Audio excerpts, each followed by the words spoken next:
Chapter 2544. Translator. Endless Fantasy Translation Editor.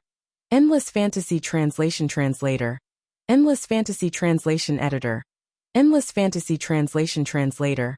Endless Fantasy Translation Editor. Endless Fantasy Translation. Mad Dragon's bloodthirsty and sinister voice sounded as if he would turn into a vampire and bite off her neck if the person under him showed any signs of resistance.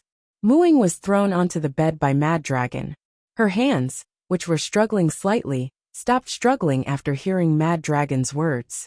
She was about to die anyway. If he could get some peace of mind by taking her body, she would give it to him. At the border of En country, near the battlefield, Yun Jian and a group of people were still hiding there. At this moment, everyone was focused on the battlefield in front of them. Everyone knew that this time, it would be the key that would determine their life and death. Once Yun Jian gave the order, they would run away without looking back. At this moment, they were waiting for the right opportunity. Captain Zhang, are you ready? Yun Jian squatted in the grass and glanced at Zhang Heng from the corner of her eye as she asked softly, "My men and I are always ready. After I send them safely away from the border, I will rush back with my men." Yun Jian, sorry for the trouble. Zhang Heng replied to Yun Jian. Yun Jian smiled when she heard this. When the people around them heard the conversation between Yun Jian and Zhang Heng, they already had a hunch that Yun Jian was about to give the order to run. Sure enough, in less than 3 minutes, a melodious female voice suddenly rang out. "Run!" Everyone ran in the direction they had agreed on earlier, afraid that they would lose their lives if they were too slow. The army of En country stationed at the border was almost wiped out by Yun Jian's men. But even so, there were still about 100 people. Seeing a group of refugees from Z country trying to escape, the group of En country people carried their guns and tried to stop them. Everything went according to Yun Jian's plan. When the number of En country people stationed here was the lowest, the refugees ran towards the border. In less than 3 minutes, En country's reinforcements arrived at the scene. At this time, the refugees were still not completely out of danger. Use the cannons. Blast them to death. None of the Z citizens are allowed to escape from country N. Blast them to death. Seeing that most of the N nation troops stationed here had been wiped out, the leader of the reinforcements who had rushed over roared furiously. Following that, more than 10 cannons were deployed in a formation. There was only 1 minute left. In just 1 minute, the refugees from Z country, who had escaped from the danger zone, would be free. The reinforcements from country N, who had rushed over, were unable to catch up with the hundreds of refugees who were about to escape from country N. However, if more than 10 cannons were to bombard them simultaneously, the refugees would still die. Oh no! Everyone run! Run! Don't look back! Zhang Heng had already realized that something was wrong. With more than a dozen cannons firing at the same time, even if Yun Jian was there, she wouldn't be able to buy them the last minute to escape. Because she, Yun Jian, was all alone. No matter how fast one could use a sniper rifle and aim accurately, the sniper rifle still needed to be reloaded. After sniping the more than 10 En nation people who were operating the cannons, there would still be more people to fill in. Unless Yun Jian had 3 heads and 6 arms, or a machine gun that could fire hundreds of bullets in succession, the refugees would all die on the spot. It was over. Other than the refugees, the special forces who were covering the rear all realized that this was a hopeless situation. However, they still followed the plan that they had previously agreed on. Not a single one of them fled at the last minute for their own sake. It was a pity that they didn't have the time to return to the embrace of their motherland and say goodbye to their family and friends.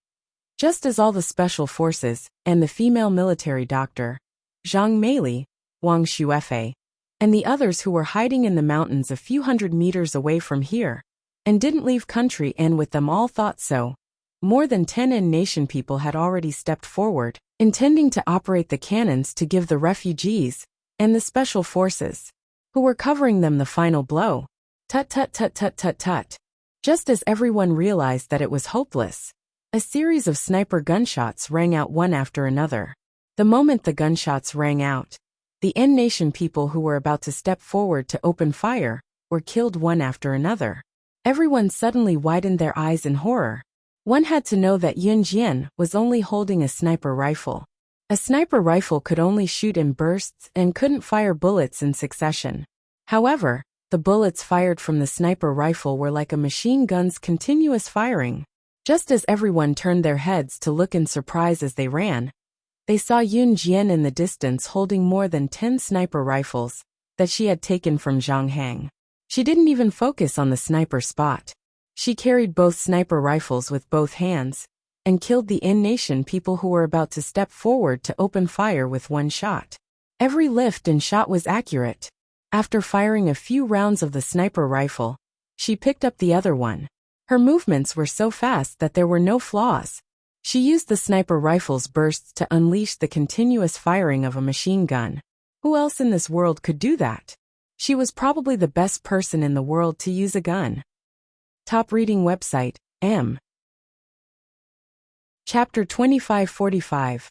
Translator, Endless Fantasy Translation Editor. Endless Fantasy Translation, page 1/1. Run. Run. You'll be safe once you're out of country and you can go home. Go back to your country. Run. Zhang Hang turned his head as he ran. His face was filled with joy when he saw this scene. In order to encourage the refugees to retreat as quickly as possible, he shouted in the smoke-filled battlefield. His voice was so loud that it almost broke his throat.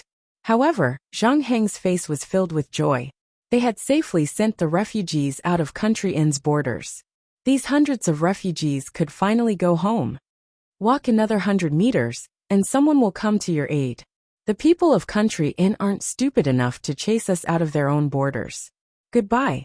After Zhang Hang said this to the refugees, he raised the rifle in his hand and turned to the Special Forces soldiers standing beside him. Brothers, it's time to charge over with me. He told Zhang Hang and the others that the refugees were the most worried. The refugees didn't have the ability to protect themselves. This was equivalent to giving Zhang Hang and the others someone to worry about. Now there was no one behind them that they needed to protect. This meant that they could go all out. They would let the people of Country Inn witness the strength of the Special Forces of Country Z. Charge! Charge! Let's fight it out with those bastards of Country Inn. Wang Xuefei, Zhang Meili, and the other female military doctors weren't arranged to return to their country. They were currently on a mountain and observing the scene. They had taken in Yun Jian's awe-inspiring performance just now. Other than being shocked, Wang Xuefei, Zhang Xueli, and the rest of the girls were also astounded. Yun Jian was actually so adept at using a sniper rifle like a machine gun. She even saved the refugees, Zhang Hang, and the others all by herself. After they recovered from their shock, Zhang Hang and the other Special Forces soldiers had already rushed back. The reinforcements from Country Inn were greatly weakened and gave up the chase. After Zhang Hang met up with Zhang Meili, Wang Xuefei, and the others, Yun Jian easily carried over a dozen sniper rifles that she had borrowed from Zhang Hang. Your guns. Yun Jian threw a dozen sniper rifles on the ground and said indifferently. At this time, Zhang Meili couldn't help but ask Yun Jian. Yun Jian, didn't you say that there's a 50% chance of survival if we escape with them? This time, neither our men nor their men were sacrificed. Could it be that your previous estimate was, the survival rate is too high? They don't have any awareness of danger, so maybe they don't even have a 50% chance of survival. Yun Jian only raised her red arc and said. With that, she turned around and glanced at Zhang Hang and the others. Thank you for your guns. The quality of the guns still needs to be improved, but they're still suitable for use. If it was a normal person, after borrowing Zhang Hang's things and returning them with a word of thanks, they would definitely be grateful. But who would have thought that Yun Jian would say that the quality of Zhang Hang's guns could be improved after thanking them? What a strange and mysterious girl. Zhang Hang shook his head and was slightly stunned. Then, he remembered that Yun Jian's men hadn't entered Country Inn yet. Yun Jian, where are your men? Why haven't I seen them enter Country Inn? Zhang Hang asked hurriedly. They've already gone to the final battlefield. Yun Jian stopped in her tracks and said indifferently.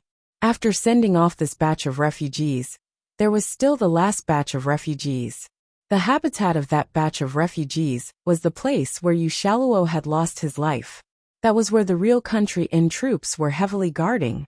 After breaking through them and rescuing the last batch of refugees from country Z who were still alive, this mission would be considered complete. But at the same time, breaking through there was more than 20 times more difficult than sending off this batch of refugees today. Just as Yun Jian finished speaking, Zhang Hang, Dan Jingyu, Wang Xuefei, Zhang Meili, and the others were stunned. They saw Yun Jian put on a pair of gloves that she had taken out from somewhere and turned around. Under her bangs, her slightly raised eyes were as sharp as a blade. Her lips curled up, and in front of everyone, she said something that made everyone's hearts tremble. Get ready to go to the final battlefield with me. No mission that I've set out has ever been completed in more than 5 days. This time is no exception. Translator, Atlas Studios Editor, Atlas Studios. Chapter 2546. Translator, Endless Fantasy Translation Editor. Endless Fantasy Translation. A total of 109 people, page 1/1. This sentence was arrogant. Any mission. Sometimes a mission could be an espionage mission. For example, Yun Jian and her team had disguised themselves as ordinary people to infiltrate the target's side as spies. Usually, spies would need a few years of incubation. They would also need to gain the target's trust. When the target let down their guard and treated them as someone they could trust, they would seize the opportunity to get hold of the target's weakness and wipe them out completely. Assassination was not the only type of mission in this world. For some missions, success or failure could be seen in a few days. But for some missions like AIDS, there was an incubation period. It would take years or even decades to complete a mission. Be it a few days, a few years or even decades, it was considered normal to complete a mission. But Yun Jian had never taken more than 5 days to complete it. Zhang Hang, Dan Jingyu, Zhang Meili, Wang Xuefei, and the others were dumbfounded when they heard her. By the time they recovered from their shock, Yun Jian was already far away. What are you waiting for? It was only when they heard Yun Jian's voice that they snapped back to reality and ran after her. Aha! What AF * King Comfortable Sleep. 006, where did you run off to? I couldn't find you anywhere. Shinji yawned loudly and told Yun Jian when he saw Yun Jian returning with Zhang Hang and the others. Good Yun Jian did not participate in the cover earlier, as he was called by Yun Jian to investigate the location of the final battlefield. Good Yun Jian had returned as well. Seeing Yun Jian, Good Yun Jian hurried over and said, Xiao Jian, your men have gone ahead. We're going to. Let's go together. Yun Jian said with a nonchalant gaze as she pushed Shinji, who was still yawning, away. In the end, they came to the final battlefield. There were 10,000 Country Z refugees trapped there. More than 1,000 Special Forces soldiers, disguised as ordinary people, had been sent to rescue them. Yu Shaluo was reported to have been killed there. Now, Good Yun Jian and his men were unable to contact more than 10,000 refugees from Z country who were trapped there, as well as more than 1,000 Special Forces soldiers who were sent to rescue them. The battlefield is right in front of us. It's said that the enemy has 30,000 people. This is the information we got from the last exchange with the people trapped inside. Take a look. Zhang Hang took out a draft map and handed it to Yun Jian and the others. Zhang Hang and his men didn't know how many people Yun Jian had, nor did they know how good their weapons were. There were only a few dozen of them here. It was definitely unrealistic for them to rescue more than 10,000 people and fight against more than 30,000 people from N country. Now it was time to see how many people Yun Jian had. The sketch that Zhang Hang gave him depicted the current situation with simple gestures. To put it simply, the refugees and the Special Forces were trapped in several rows of empty buildings. On the outside, they were surrounded by Country N's 30,000 troops. Fortunately, the 30,000 people from N country were ordinary people and not soldiers. Most of the weapons in their hands were iron rods, wooden sticks, and occasionally firearms. However, they were definitely not as good as the Special Forces soldiers who had undergone formal training. Therefore, the 30,000 people from N country had surrounded the 10,000 refugees from Z country and more than 1,000 special forces soldiers in a large circle. Yin Jian, how many people do you have? Zhang Heng asked an important question at this time. From the scene of the battle at the border just now, Yun Jian should have at least 10,000 people. Otherwise, she definitely wouldn't have such a powerful ability. Although he didn't know how Yun Jian summoned these people, now was not the time to think about it. However, just as Zhang Heng asked this question, and everyone thought that Yun Jian would count her people by the tens of thousands, she said something in front of everyone that made everyone speechless. No more, no less, a total of 109 people. Translator, Atlas Studios Editor, Atlas Studios. Chapter 2547.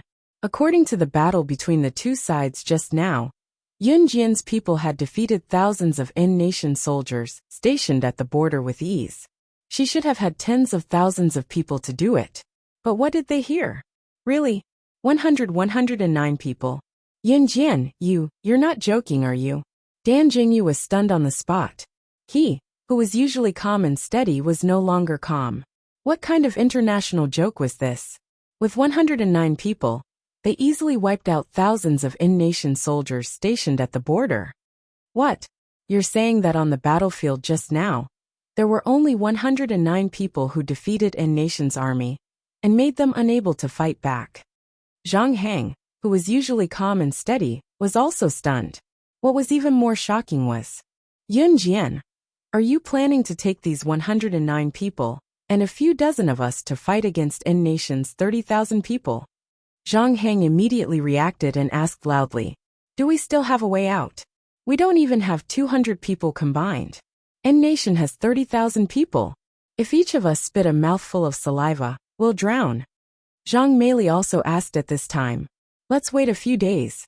In 2 days, there will be reinforcements from the country coming to support us. We'll make our move then, Zhang Heng suggested. I've said before that I won't be out for more than 5 days. If you want to quit, I won't force you. Yun Jian didn't give anyone a chance to refute. She stepped forward, and her slender figure appeared in front of everyone. Just like that, she walked forward. Halfway through, she turned sideways and said to Gujunjian, Dad, what's your plan? I'll go with you, Gujunjian said without hesitation. Crazy, crazy. She's really crazy. Even if she was willful a few times before, that's fine.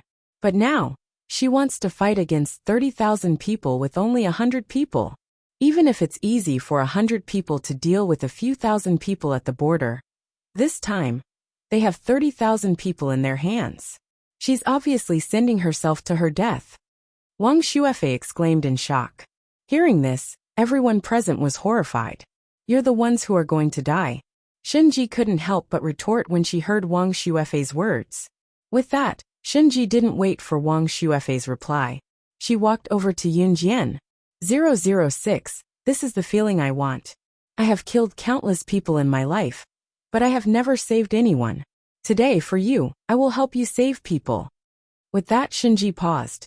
Just as everyone was moved by Shinji's touching words, a voice suddenly rang out. Shinji suddenly spoke to Yun Jian again. After today, I will use my own strength to personally kill you. That way, I will be the most powerful person in the world. Ha ha ha. Hearing this, everyone was stunned. Among the 30,000 people gathered from N-nation, there were also N-nation soldiers. At this moment, a few heads were hanging on the N-nation's flag that was hoisted high in the sky. That was the head of the Z-nation. Among the 30,000 people from N-nation, there was one person who was the leader. The leader wiped his teeth and said to his subordinates, take those heads and let them stand over there, and kick them around like footballs. I want to see if those special forces soldiers still won't come out after being humiliated like this. At this moment, with a bang sound, a string of bullets suddenly flew by and directly pierced the head of the leader. Headshot. Calm. Wonderful Bookhouse. Chapter 2548. Translator, Endless Fantasy Translation Editor, Endless Fantasy Translation, Page 1/1 Translator, Endless Fantasy Translation Editor, Endless Fantasy Translation. Yun Jian, who had suddenly appeared in front of them, and put away her sniper rifle. Their eyes widened, and their faces turned pale. Just like that, the leader of the commoners that they had painstakingly chosen was killed without a sound. This little girl was definitely not a simple character.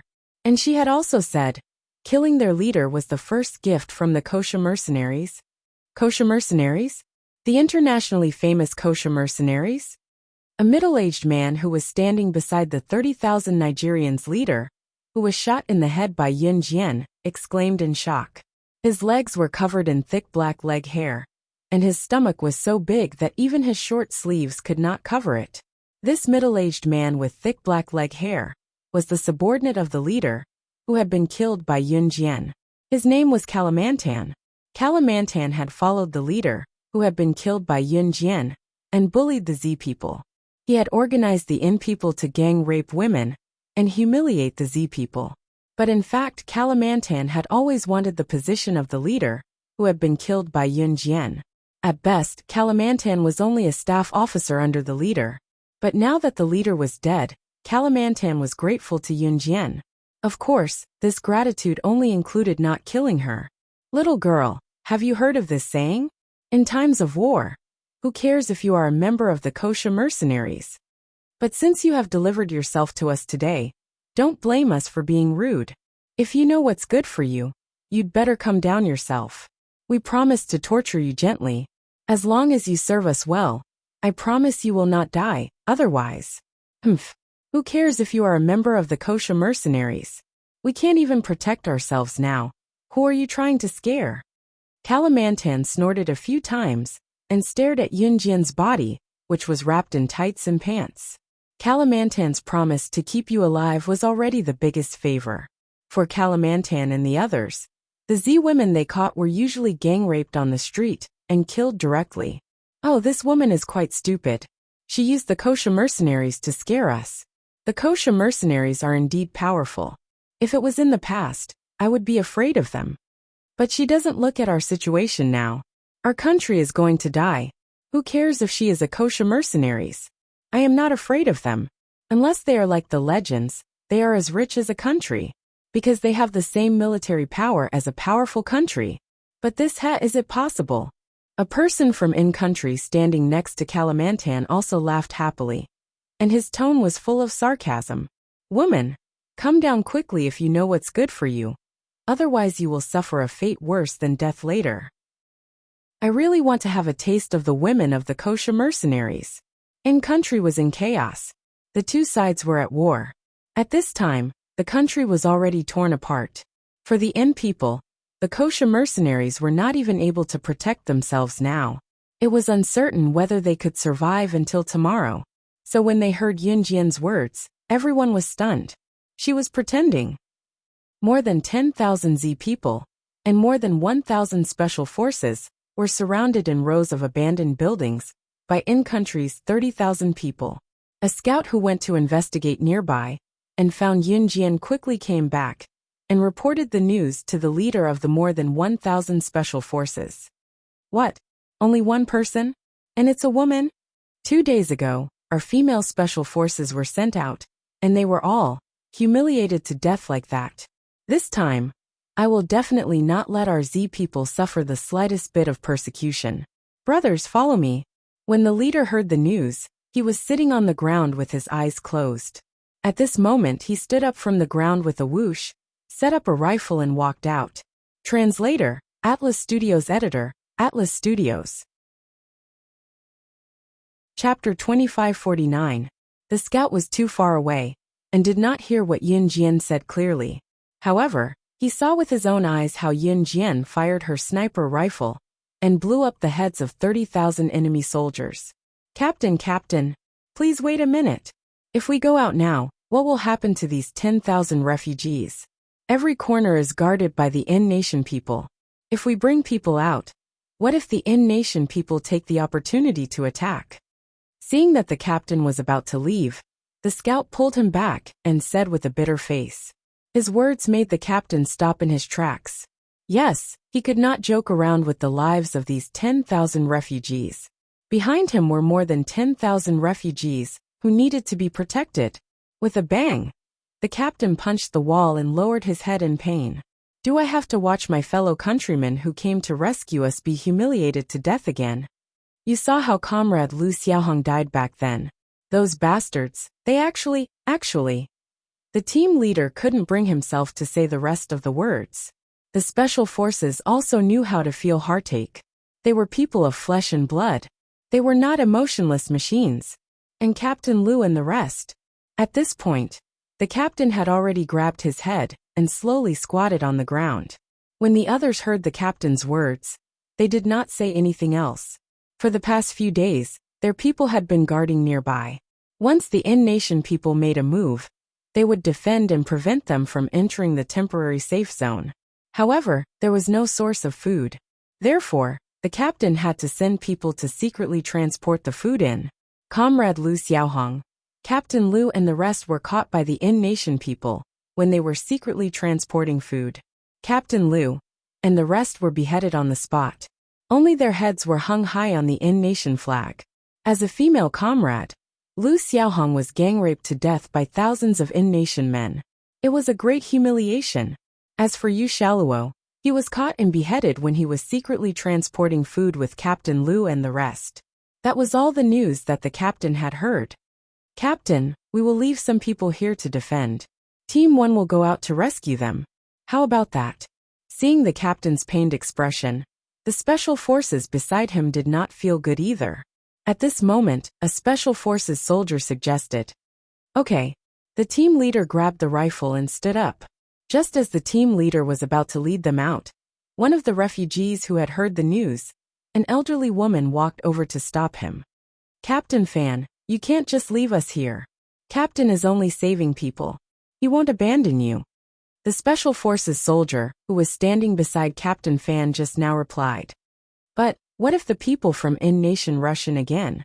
The old woman led a group of people and refused to give way. Captain Fan, I beg you, don't go. Hearing the old woman's words, the group of refugees all knelt down in front of Captain Fan. In the face of life, what was dignity? No one ever cared. When people are in desperate straits, there are many selfish people. This is not rare. What was truly rare was a person who stood up and spoke for the sake of others in a desperate situation. Country Z, Mu Ying's house. Mad Dragon pinched Mu Ying's chin with one hand and quickly unbuckled his belt with the other. When he saw that Mu Ying was silent, his anger dissipated instantly.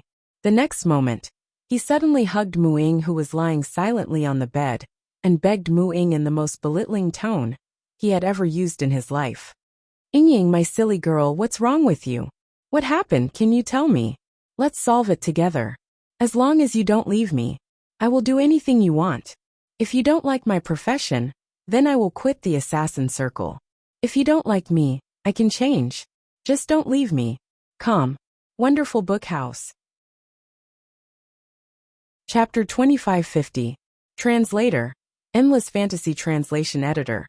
Endless Fantasy Translation Translator. Endless Fantasy Translation Editor. Endless Fantasy Translation. Mad Dragon's love for Mu Ying could be as cold as fire, or as low as dust. When he heard that Mu Ying wanted to leave him, his first instinct was to not let go. He did not want to force Mu Ying, but because of love. When you love someone to the extreme, you will go crazy. And Mad Dragon happened to be this kind of person. As long as he could keep Mu Ying from leaving him, he would do anything, give up anything. Mad Dragon was an unpredictable person to begin with. Mu Ying could feel that Mad Dragon did not want to kill her. She knew that ever since he stepped into the assassin circle, he had never been merciful to anyone. No one had ever managed to survive for more than 3 minutes after angering him. But towards Mu Ying, he endured it again and again. Mu Ying's tears flowed down. She suddenly stood up and hugged Mad Dragon. Tears flowed down her face. She could not help but say, I'm sorry. I might die. I don't want to hurt you. I don't want to make you suffer. Mu Ying said all the words in her heart in one breath. She thought that after breaking up with Mad Dragon would not be so sad after knowing that she was dead. But Mu Ying was wrong. She wanted to cherish the present. Hearing Mu Ying's words, Mad Dragon's face did not show any sadness. He touched Mu Ying's head and said as usual, So that's how it is, silly girl. I'm here. Everything will be fine. Will it really be fine? I'm afraid that if I really leave one day, you will be sad. Mu Ying looked up at Mad Dragon and said, Yes, it will be fine. Mad Dragon touched Mu Ying's head. Mu Ying's heart skipped a beat. She hugged Mad Dragon back and suddenly leaned over to kiss Mad Dragon's lips. Unlike the previous kisses, this kiss carried an unusual aura. Mad Dragon, who had peeped at her for her whole life. How could his beloved woman take the initiative to give him her body? He grabbed the tender skin, and both of them fell on the bed. After that, Mu Ying slept soundly. Mad Dragon looked at her one last time, and then turned and walked out. Africa Moon City, in a rundown laboratory. A scientist in a PhD robe was standing on a simple stool. He was looking at a handsome man standing in front of him. This handsome man was none other than Kuang Long. I can give you whatever you want, but please make your father's secret potion. Mad Dragon looked at the scientist in a doctor's robe and said, Yo, look who's this. Isn't this Mad Dragon Killer, my nemesis from a few years ago? Why are you here? The scientist in his early 30s said with a gloomy face. This scientist was the son of the perverted Ph.D. who transferred Mu Ying's consciousness into this body. That perverted Ph.D. told his son all the secret recipes, including the secret recipe of the medicine, and that perverted Ph.D.'s son was Mad Dragon's nemesis from many years ago. Cut the crap, give it to me or not. Mad Dragon clenched his fist and shouted. That will depend on. The scientist stood up and walked up to the Mad Dragon. The next second, the scientist raised his leg and kicked Mad Dragon to the ground in slow motion and stepped on Mad Dragon's abdomen with one foot, slowly lowered his head, and continued with a gloomy tone. Your sincerity. This man's strength was naturally far below Mad Dragon. But the moment he raised his leg, Mad Dragon clenched his fist and took the kick. Just after the scientist stepped on Mad Dragon to the ground, he suddenly slowly raised his leg again and stepped on Mad Dragon's head and laughed sinisterly. Ha ha ha. I didn't expect you, Mad Dragon, to be in such a state for a woman. Ha ha ha. Top reading website, M. Chapter 2551. Please wait for a moment. After the content has been updated, please refresh the page to get the latest update. Chapter 2552. The reason why the people of In Nation were not afraid of Yun Jian, or the Kosha mercenaries, was that the Kosha mercenaries were no longer a threat to them.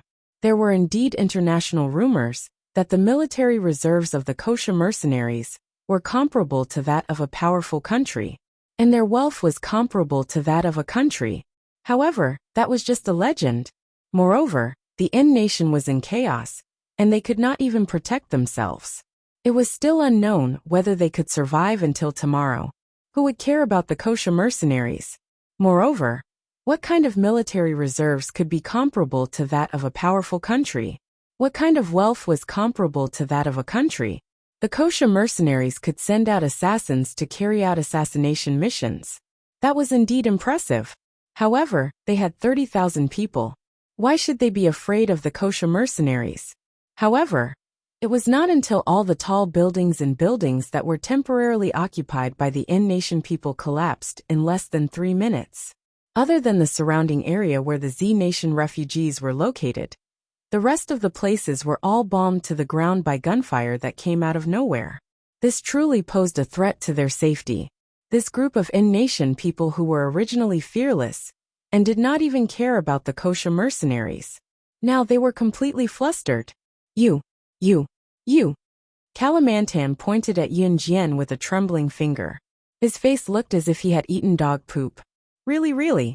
The Kosha mercenaries really have wealth comparable to that of a country. Their military reserves are comparable to that of a powerful country. That is not just a legend. A In Nation person standing next to Kalimantan was so scared that his lips and teeth were moving up and down, making a slight clattering sound. The reason why the Kosha mercenaries were feared was that in this peaceful country without war, the Kosha mercenaries' assassins and agents could quietly obliterate people. However, on the battlefield, the Kosha mercenaries were nothing to be afraid of. unless the Kosha mercenaries had a military reserve comparable to that of a powerful country. Now, Yun Jian had directly used her strength to let the in-nation people personally understand the authenticity of the legend. Retreat! Retreat! Retreat! The Kalimantan people retreated step by step while shouting at the in-nation people around them. As soon as Yun Jian appeared, the leader of this group of 30,000 men was shot in the head by Yun Jian. Kalimantan was the only one who could give orders now. Do you think you can still escape? Kalimantan ordered his men to abandon Yushaluo and a group of beaten Special Forces soldiers, and was about to escape. Right in front of Zhang Hang, Dan Jingyu, Lu Yingyue, Captain Fan, and the others who were dumbfounded, Yun Jian leaped easily from the 10-meter-high roof to the ground. After landing, she didn't even need to stabilize her footsteps. She raised her eyes and looked at Kalimantan's group from the corner of her eyes as she walked over with chilling footsteps. What do you mean by that? Kalimantan's heart tightened fiercely. He involuntarily took a big step back and asked Yun Jian. Although the surrounding area had been razed to the ground, there were still 30,000 people under him. Even if the surrounding high-rise buildings had all collapsed, the 30,000 people of in-nation couldn't all be in the high-rise buildings. There should be at least 20,000 people left. Literally. Yun Jian's lips curled into a faint smile that sent chills down one's spine. Everyone was surprised and puzzled by the meaning of Yun Jian's words. Kalimantan also frowned and was about to speak. Boom, boom, boom, boom. A series of loud explosions that could shatter one's eardrums rang out again. In less than 3 minutes, a few in-nation people who were struggling to escape with the wounded ran to Kalimantan. With their eyes wide open, they looked as if they had just escaped death, and shouted in front of everyone. A group of people who came from nowhere attacked us with the world's most advanced weapons. Our 30,000 people, all of them were buried in the sea of fire in an instant. Chapter 2553. The 30,000 people who died in the fire were the ones who bullied women on the street, killed strong men from Z country, and kicked their heads around like basketballs. This group of crazy people who didn't need any sympathy or pity were the scum of society. What? 30,000 people all died in the fire in an instant. The first to react and shout was not Kalimantan, who was the leader of the 30,000 people from in-country, but Zhang Hang. Captain Fan was startled by Zhang Hang's exclamation. Zhang Hang was a Special Forces soldier who came to support. Captain Fan knew Zhang Hang. So Captain Fan instinctively thought that Zhang Hang had brought reinforcements to save them. In spite of it, Zhang Hang's next words, pointing at Yun Jian, stunned Captain Fan and the rest of them. She had only sent 109 people. But these 109 people actually wiped out 30,000 people from in-country. There were only 109 people, and no large-scale reinforcements. These 109 people wiped out 30,000 people from in-country. Captain Fan's face froze. Even the people he brought with him were dumbfounded. 100 people against 30,000 people, and a total victory. This was simply 1 against 300. Was this even something a human could do? Who the hell is she? She's so powerful. One of Captain Fan's men looked at Yun Jian and sighed. But before Captain Fan, Zhang Hang, and the others could react, a large group of people suddenly surrounded them. One of them, a woman with an alluring figure, who was dressed similarly to Yun Jian, walked over. 006, your team is not bad. These 109 people have been trained well by you. It's effortless to command them. Why don't you name a price, and let me adopt your 109 people? The person who came was none other than Shenji. At this moment, Shenji raised her hand. Her slender hand brushed her long hair behind her ear. Like a graceful Buddha, she stood in front of everyone. Since Shenji had brought Yun Jian's 109 people to the crowd, it meant that other than Kalimantan, and the few remaining in-country people, the other 30,000 people had already died in the fire. Even if he didn't die, he would be trapped under a tall building. If no one came to save him, it meant that he was not far from death. Clearly, Yun Jian and Shenji didn't care about Kalimantan and the others at all. Give me all the savings you've accumulated over the years, and I'll consider giving him to you." At that moment, Yunjian walked towards Shinji. She narrowed her eyes and spoke softly. "You're too greedy. I don't want it anymore. Just wash your neck and wait for me to kill you." Shinji clicked her tongue. After that, she curled her lips and turned to leave. "Quick! Hurry up and organize the refugees to leave." Captain Fan was very smart. Seeing this, he turned around and hurriedly ordered his men standing behind him. "Yes, Captain." Captain Fan's men were overjoyed, and with the fastest speed in their lives, they turned around and ran towards the 10,000 refugees. Originally, in a few days, a large number of Z Country's special forces would come to the rescue. But now that Yunjian's men had solved this problem, it could be considered a great achievement. Otherwise, who knew how many innocent people, and the special forces who had come to support in-country, would have lost their lives here. Kalamantan saw Shinji turn around and leave. He moved his feet lightly, wanting to take the opportunity to retreat. But just as Shinji turned around and walked away, she suddenly raised her hand and pointed the gun she had prepared at Kalamantan and the few remaining in-country people. Bang! Bang! Bang! Gunshots rang out. By the time everyone reacted, Shinji had already killed all the in-country people. She put away her gun and looked at Yunjian. "006, I helped you solve your last problem. You owe me a favor. I'll pay with your life in the future." Calm. Wonderful Book House. Chapter 2554. Translator. Endless Fantasy Translation Editor. Endless Fantasy Translation Translator. Endless Fantasy Translation Editor. Endless Fantasy Translation. Yunjian's lips curled into a smile as she replied to Shinji. "That depends on whether you're alive to take it."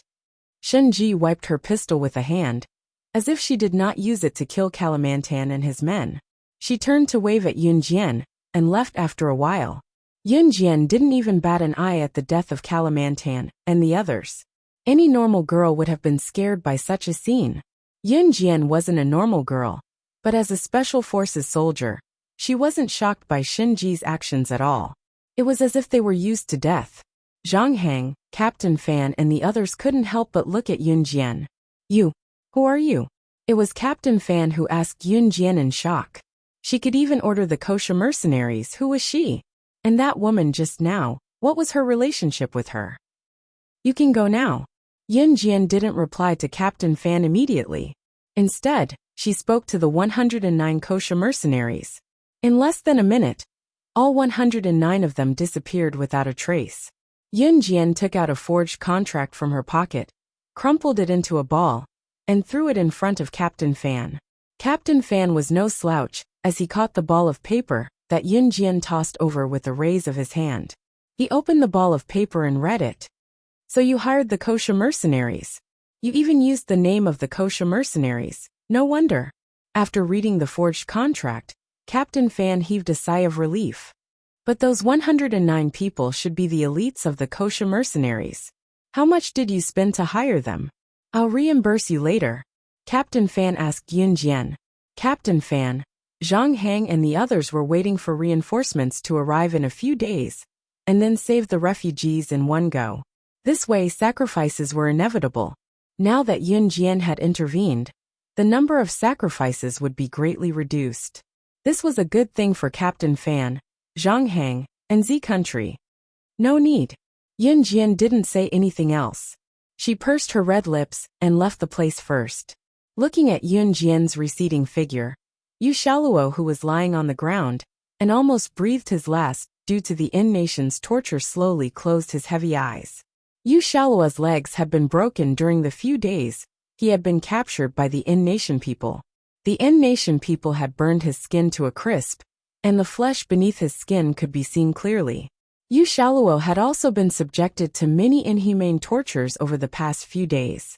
Seeing Yunjian's figure, Yu Shaluo, who had fainted, remembered the look on Yunjian's face a few years when she said she owed a favor. He had thought that Yunjian was just saying it for the sake of it. He didn't expect that she really. The refugees were finally rescued, and Yunjian returned to Z Country first. Gu Junjian was worried about Yu Shaluo, so he stayed behind to look after him.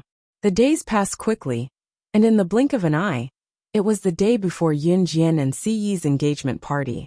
The day before the engagement party, Yun Jian went to Hubble Island. This was a gorgeous pink beach made up of pink granules. Si Yi hadn't arrived yet, but the little girl and the little girl were already dressed in formal clothes. They looked very happy as they rolled around on the pink beach. From afar, Yun Jian saw Zhou Yiran running to the little girl who was rolling on the ground and handing her a flower. Translator. Atlas Studios Editor. Atlas Studios. Chapter 2555. He plucked that flower during art class last week. He's been treating it like a treasure these past few days. He won't even let me, his mother, touch it. He actually gave it to your little girl. It's too hurtful. Lan Su had unknowingly walked to Yun Jian's side. She shook her head and looked at Zhou Yiran in the distance with a heartbroken expression. Although Zhou Yiran was only 4 years old, he had already gone to kindergarten early. He was very smart and understood at once. That flower looked like a real flower. When Yun Jian looked at the flower that Zhou Yiran handed to the little girl from a distance, she thought it was a real flower at first glance. After all, they were surrounded by the sea. There were many coconut trees by the sea, and there were no flowers around to pluck. Don't be sad. Yun Jian sat on a rocking chair on the beach, pursing her red lips and smiling. Lan Su thought that Yun Jian was going to say a few words of comfort. But Yun Jian's next sentence almost made Lan Su go crazy. You'll be even sadder in the future. In the distance, the little girl and the little guy were crawling on the pink beach. The little girl and the little guy were very sensible. Both of them knew that they couldn't run too far, let alone get close to the beach. At this moment, Zhou Yiran suddenly walked over and handed the little girl a flower. When the little guy saw it, he fiercely yelled at Zhou Yiran and reached out to snatch the flower. Taking advantage of his height and age, Zhou Yiran reached out and pushed the little fellow to the side. Then he squatted down and took the little girl's hand. He gently placed the flower he had made into the little girl's hand. It's for you. Zhou Yiran opened his mouth clearly. Yaya. The little girl widened her eyes. Those eyes that seemed to be able to speak seemed to ask Zhou Yiran, is this really for me? Even if the little girl couldn't speak now. When Zhou Yiran saw this, as if he could talk to the little girl, he nodded and said, it's for you. Since you took my flower, you can only be my bride in the future. The little girl suddenly giggled. She didn't know what a bride was either. She grabbed the flower and played with it happily. She didn't know that someone had already reserved her life with a flower. Yaya. Chi chi chi. The little fellow was piled up by Zhou Yiran. Like a dead tortoise, he lay on the beach with his belly facing up. He didn't get up for a long time. He gritted his teeth and looked at Zhou Yiran with a fierce expression. When Yun Jian saw this from afar, she pursed her lips slightly with a blissful expression. At 7 o'clock in the evening, Qin Yiru organized a barbecue at the beach. The next day was the engagement banquet. Almost everyone had arrived. Everyone suggested that since they had nothing to do at night, they might as well hold a barbecue party here. Everyone was outside at this moment. Yun Jian saw that the little girl and the little fellow were being watched. She turned around and went back to the house, intending to take a bath. Si Yi was supposed to arrive in the wee hours of the morning. After returning to the rented seaside villa, Yun Jian reaches out to turn on the light in the living room. Suddenly, a slender large palm pressed down on her small hand. Another large palm came from behind Yun Jian and covered Yun Jian's mouth. The person who appeared out of nowhere pulled Yun Jian to the living room table and pushed Yun Jian onto the table that could be entered at any time. The person covered Yun Jian's mouth and pressed down on Yun Jian with a force that even Yun Jian could not resist, before leaning into her ear. The moment the familiar voice rang, Yun Jian felt her legs in a miniskirt being pressed down by the familiar figure in the dark villa living room and slowly parted. Xiao Jian. M. Chapter 2556. Translator. Endless Fantasy Translation Editor. Endless Fantasy Translation. Page 1/1 Translator. Endless Fantasy Translation Editor. Endless Fantasy Translation CE suddenly appeared and pinned Yun Jian on the big table in the middle of the living room of the seaside villa. A child's voice came from outside the house, which sounded like the sound of a drum in Yun Jian's ears. Mama Papa, brother Mama Papa, ayaya. The childish voice of a child rang out. After all, she was the one who gave birth to the child. Needless to say, Yun Jian could tell that the childish voice with poor pronunciation came from the little girl's mouth. You said that your parents are in the house? Doesn't your father only arrive here in the wee hours of the morning? Following the little girl's babbling voice, a voice that was just as immature, but with an adult's accent, rang out. It was Joey who left the crowd with the little girl and ran out. Ayaya. Mama Papa. Brother Mama Papa. The little girl was easily carried by Joey and held by Joey's little fingers. Her other hand, which was so small that it was only half the size of Joey's, pointed at the door and pouted, as if she was certain that her parents were inside. All right, I'll take you to see them. Seeing that the little girl was still holding the flowers he gave her, Joey was helpless. He carried the little girl's small body and opened the door of the villa with his other hand. Joey had just opened the door of the villa with the little girl in his arms when he saw the center of the big living room of the seaside villa. The moment he opened the door and turned on the light switch, the two children saw the tablecloth on the long dining table in the middle of the living room was in a mess, as if it had just been robbed.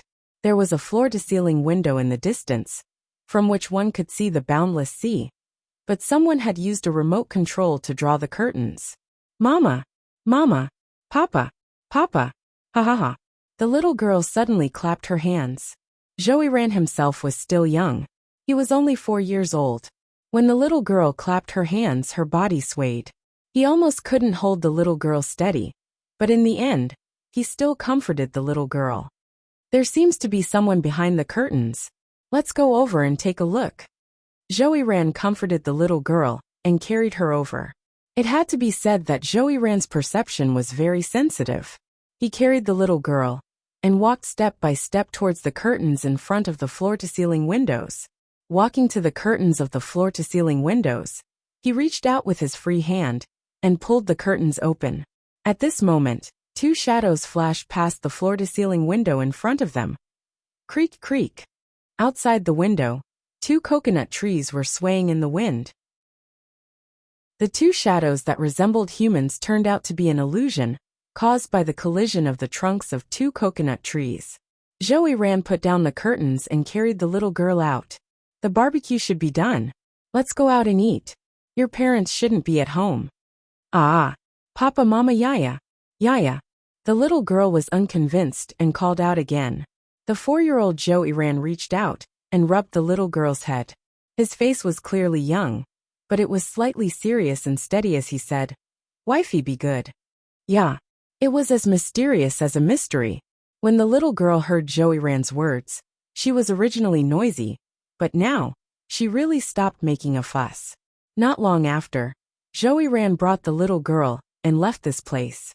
Not long after Joey left CE, who was hugging Yun Jian and hiding outside the floor-to-ceiling window, lowered her eyes and looked gloomy. Yun Jian pursed her red lips and chuckled softly.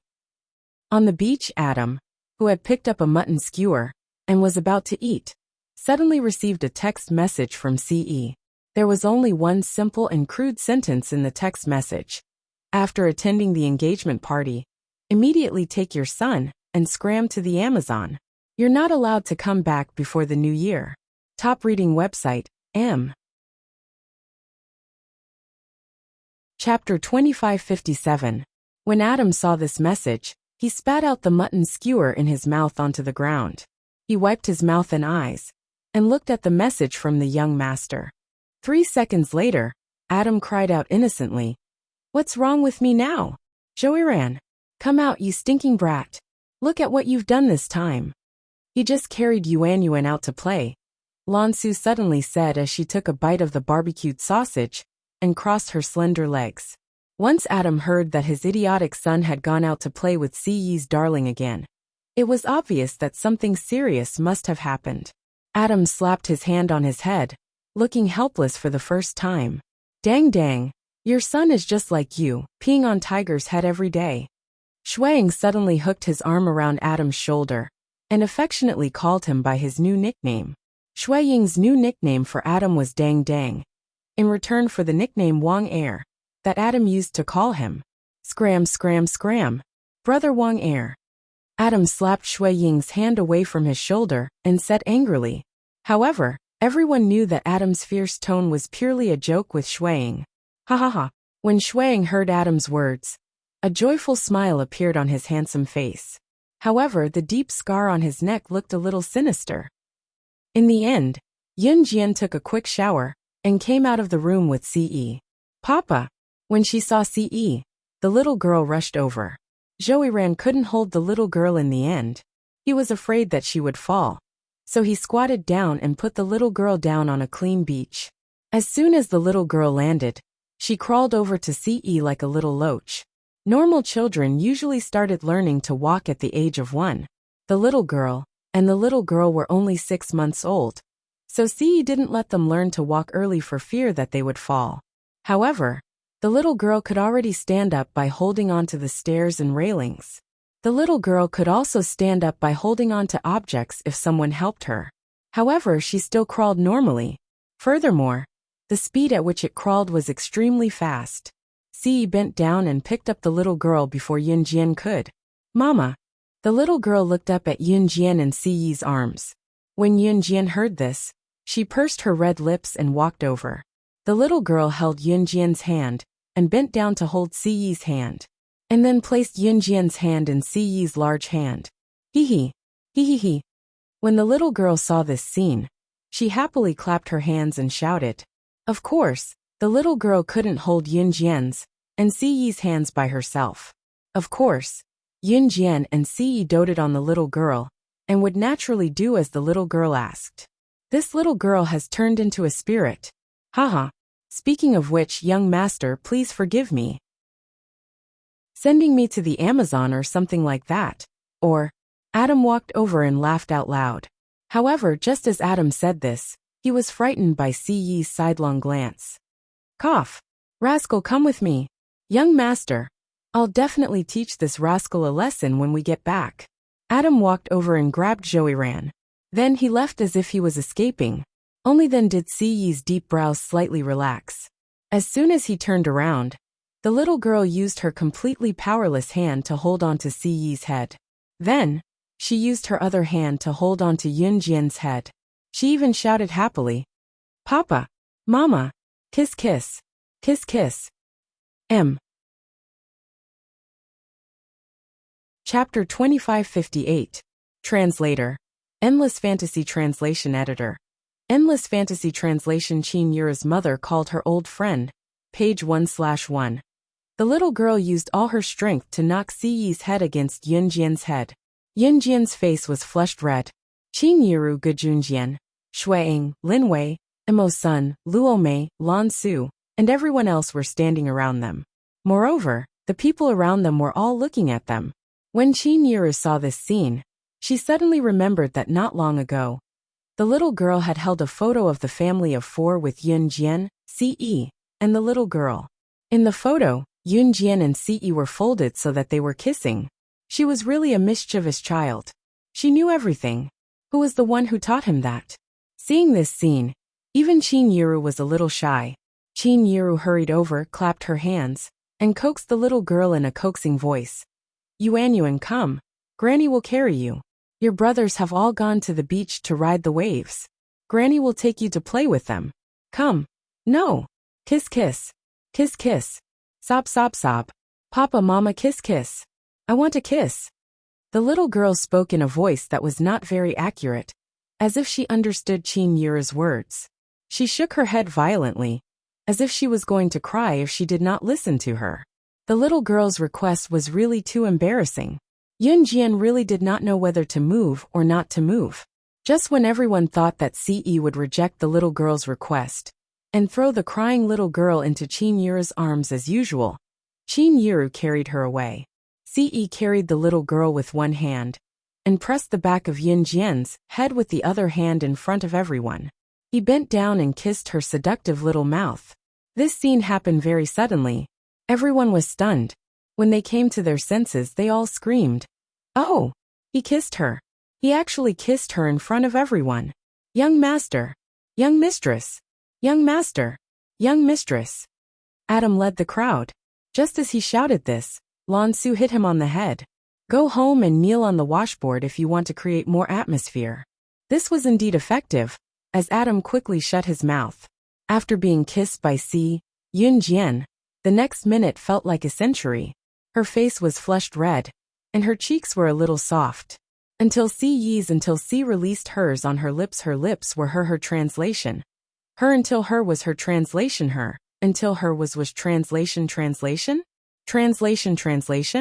is at 11 at translation at around 11.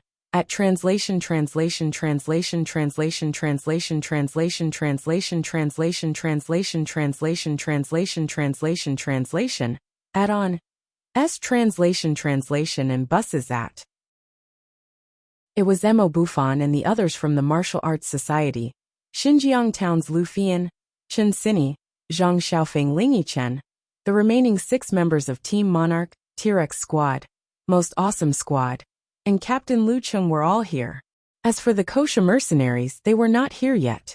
The Kosha mercenaries had the ability to find their way here. Those who were close to Yun Jian usually took the bus that Yun Jian invited, and were brought here directly. Muing isn't here? Yun Jian asked Team Monarch's Chu Ning after scanning the area, and not seeing Muing. Back in high school, Muing met her in Min City Military Academy, so Team Monarch's Chu Ning also knew Muing. I went to look for her. She said she'll come tomorrow morning, said Chu Ning. Hearing this, Yun Jian did not have any other suspicions. The group followed Yun Jian into the luxurious holiday villa that could accommodate a few hundred people. Among those who came were Xinjiang Town's Qin Yuru's relatives. As Qin Yuru's mother, Zhang Meihua naturally came second. Just as they got out of the car, Zhang Meihua pulled Qin Yuru aside and told Qin Yuru, Yuru, Mom called some old friends over today. You have to cooperate and not embarrass Mom in front of everyone. Translator, Endless Fantasy Translation Editor, Endless Fantasy Translation. Chapter 2559. Today, not only were Zhang Meihua's relatives present, she had also invited some of her younger and older friends. When one reached middle age or old age, they loved to brag about how rich their juniors were, where they had bought a few houses, how many betrothal gifts they had received from the groom when their daughter was married off, how grand the engagement party and wedding were, how rich the groom was, and how well their granddaughter had married. This was probably what Zhang Meihua's generation loved to brag about the most. When they were young, everyone loved to brag about the things of the younger generation. When they were old, there were also things that the elderly would brag about themselves. This was a path that everyone had to go through in life. Zhang Meihua had invited some of her close friends who she used to hang out with. She had wanted to show off how great her granddaughter was in front of them, so she had brought them along. Yun Jian and Zhang Meihua had always been on bad terms. Of course, it was Qin Yuru who had arranged for Zhang Meihua to be present. Yun Jian would not force Qin Yuru to do anything, nor would she bother with Zhang Meihua. Qin Yuru could only nod helplessly at her mother's request. Everyone entered the house. Everyone gathered in the living room of this super luxurious seaside villa. Qin Yuru had prepared tea leaves to brew tea for the guests. At first, the group of old friends that Zhang Meihua had brought along were still praising Qin Yuru for giving birth to a good daughter. As the group of old women asked, they asked about Siyi's parents. Qin Yuru did not know nor had she met Siyi's parents, so she could only shake her head. Oh my, they're about to get married. Yuru, haven't you seen how the other party's parents look like? An old woman who was about 1.79 meters tall and slightly plump, but did not look fat because of her height, raised her voice as if she had picked on a bone. Zhang Meihua's family background. This group of old women had all heard Zhang Meihua's exaggerated boasting. Naturally, they were extremely envious. However, the other party was rich. Other than congratulating them verbally, the group of old women were secretly upset and wanted to pick on them when they spoke. Qin Yuru shook her head when she heard the old woman's words. No. What about the betrothal gifts? They're already engaged. When they get married, how much will the betrothal gifts be?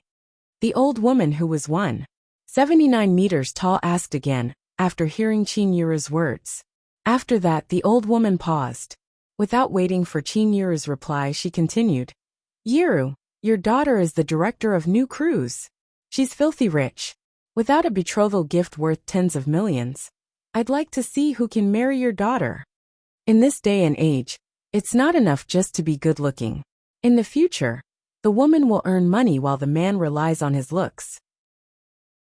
Sooner or later, they'll have to break up. This old woman with a height of 179 meters was called Wang Xuanfang. Wang Xuanfang was about the same age as Zhang Meihua. Wang Xuanfang was used to Zhang Meihua bragging about how great Yun Jian was in front of her. Now that she had picked a bone, thinking that Ce was marrying into the family and Yun Jian was marrying into Ce's family, she exaggerated. To put it bluntly, she was mocking Ce for being poor and penniless. Yun Jian was amazing, but marrying a man who might not even be able to fork out the wedding money was enough to make her a laughingstock. There was no perfect person after all. Wang Xuanfang chuckled inwardly, thinking about exaggerating the matter when she went back. However, less than half a minute after Wang Xuanfang said those words, a cold and magnetic male voice suddenly sounded out. With lightning speed, he directly replied to Wang Xuanfang. Adam, pass down the order. After the engagement banquet starts tomorrow, all restaurants in Country Z will operate for 3 days free of charge to celebrate my and Xiao Jian's engagement. All expenses will be charged to my account.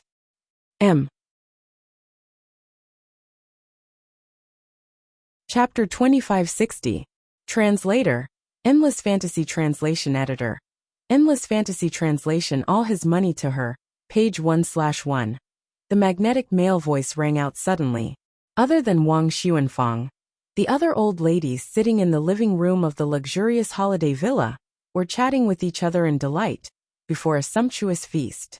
Not all the old ladies from Xinjiang town were chatting with Qin Yuru. It had been a long time since they had gathered together. In accordance with the nature of old women who love to gossip, they were sitting around, drinking tea and talking boastfully. Of course, it was only a few days after the end of the year. The old ladies were bragging about their son and daughter's last year's income, as well as their grandson and granddaughter's academic results, and results in their final exams.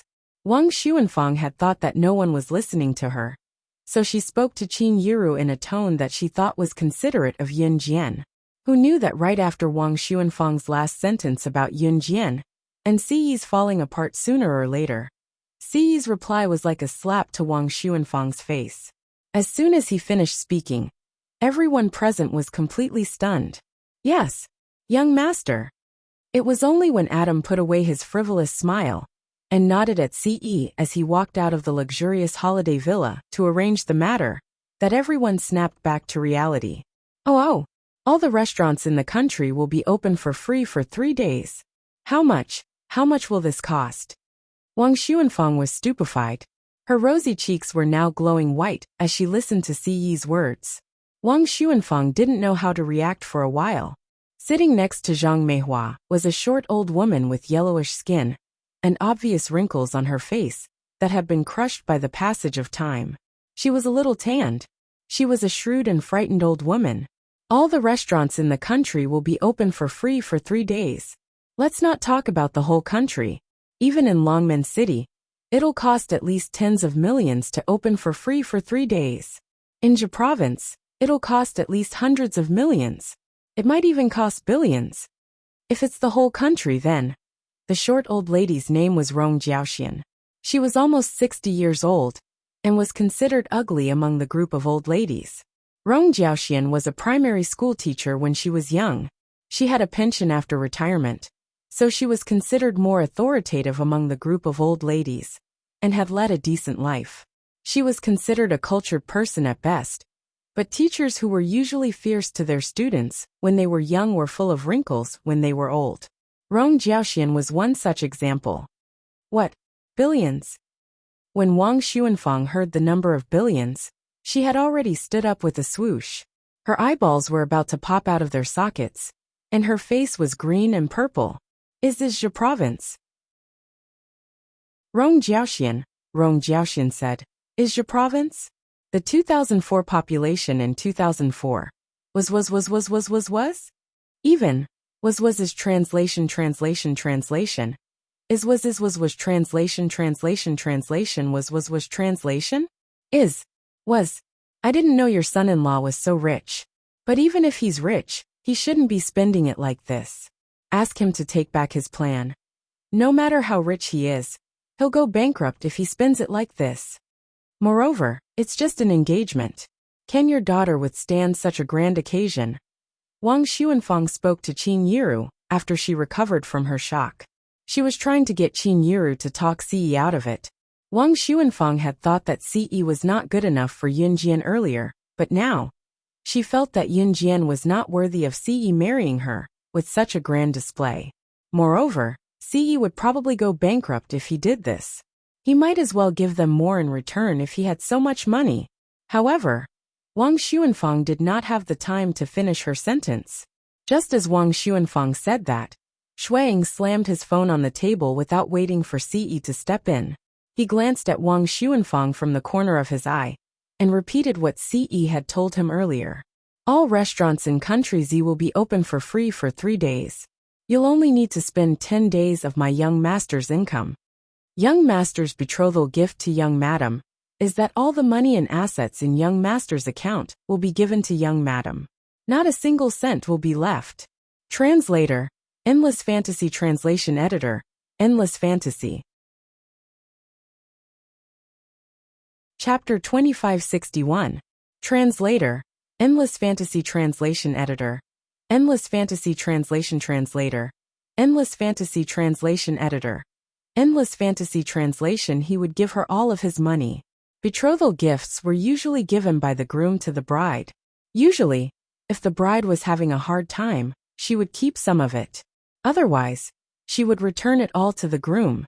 To put it bluntly, it was Ce's betrothal gift. It was all his savings over the years, including real estate and his company. The betrothal gifts were given by the groom to the bride. Of course, they would not all fall into Qin Yiru's hands, but into Yunjian's.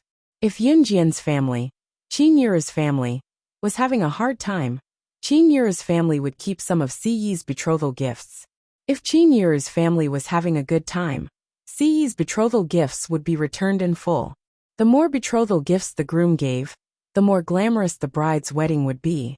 In a village, if the groom gave a betrothal gift of up to 1,000,000 yuan as a formality, he would be considered a very wealthy family. Shuang confessed on behalf of Ce. He would invite all the restaurants in the country to operate for 3 days for free, and it would only cost him 10 days of income. All of Ce's money would be given to Yunjian in the form of betrothal gifts. He would not hold anything back. This process would be completed during the engagement banquet and the wedding. What? Hearing Shui Ying's words, Wang Xuanfang, whose butt was still firmly pressed against the bench, slipped and fell to the ground. Before she could get up, she exclaimed loudly with her eyes bulging. T, how much money is that? Young man, what do you do for a living? Let's not talk about Country Z. Even in the whole world, there isn't a woman who's more glamorous than your granddaughter's wedding.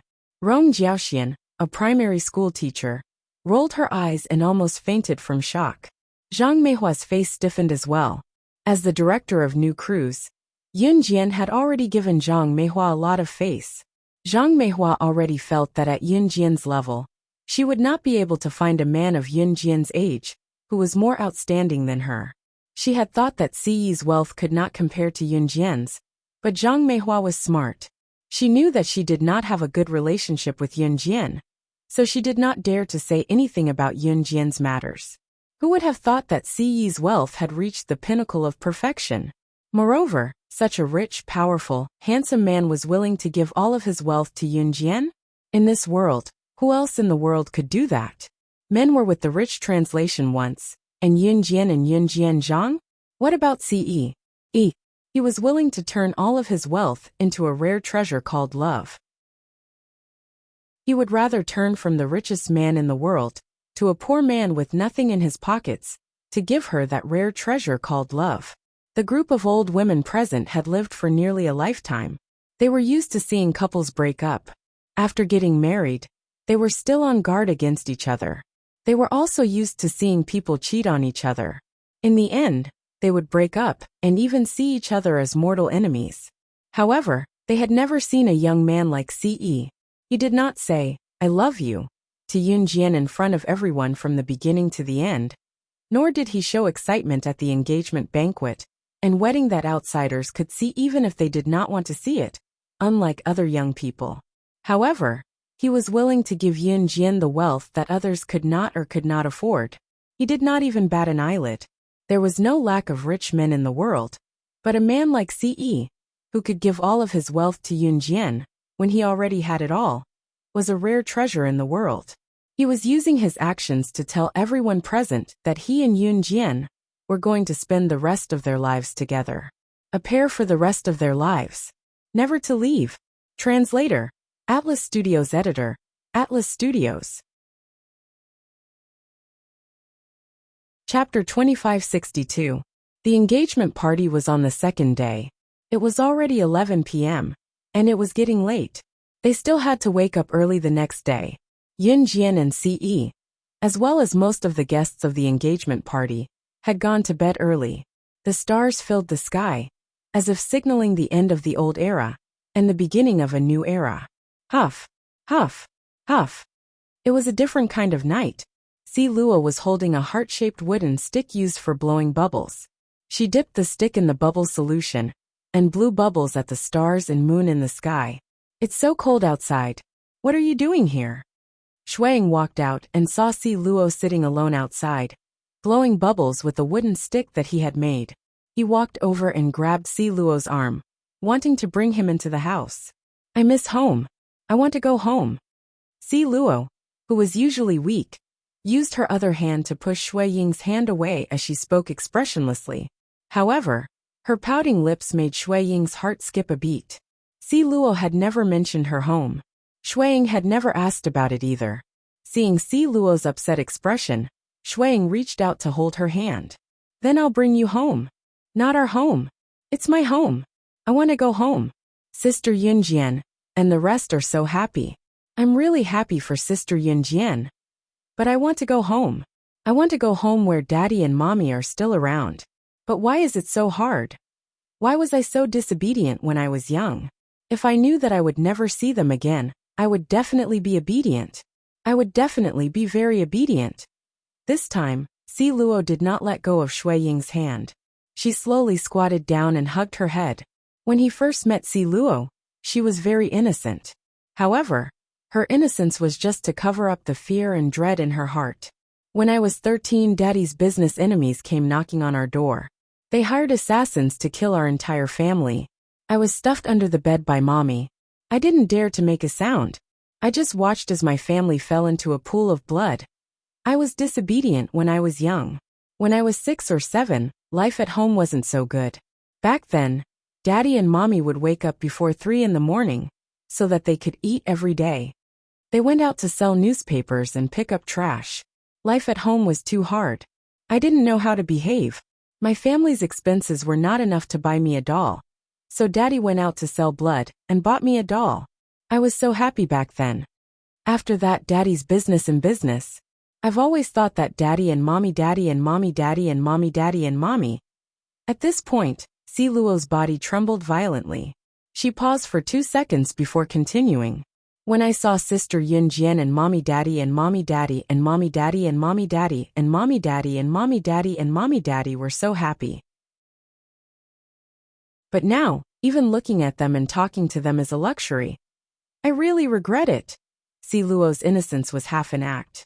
That was because she had to use her innocence to protect herself. Only now did Ce Luo dare to open her heart to Shuang. When she was young, she didn't know how to behave. She thought that it was natural for her parents to treat her well. It was only after she lost them that she learned to cherish them. However, it was all too late. Shuang didn't say anything this time. He only reached out his long arms to pull Ce Luo into his embrace, when Ce Luo buried his head in his sobs. "In the future, it's my turn to protect you.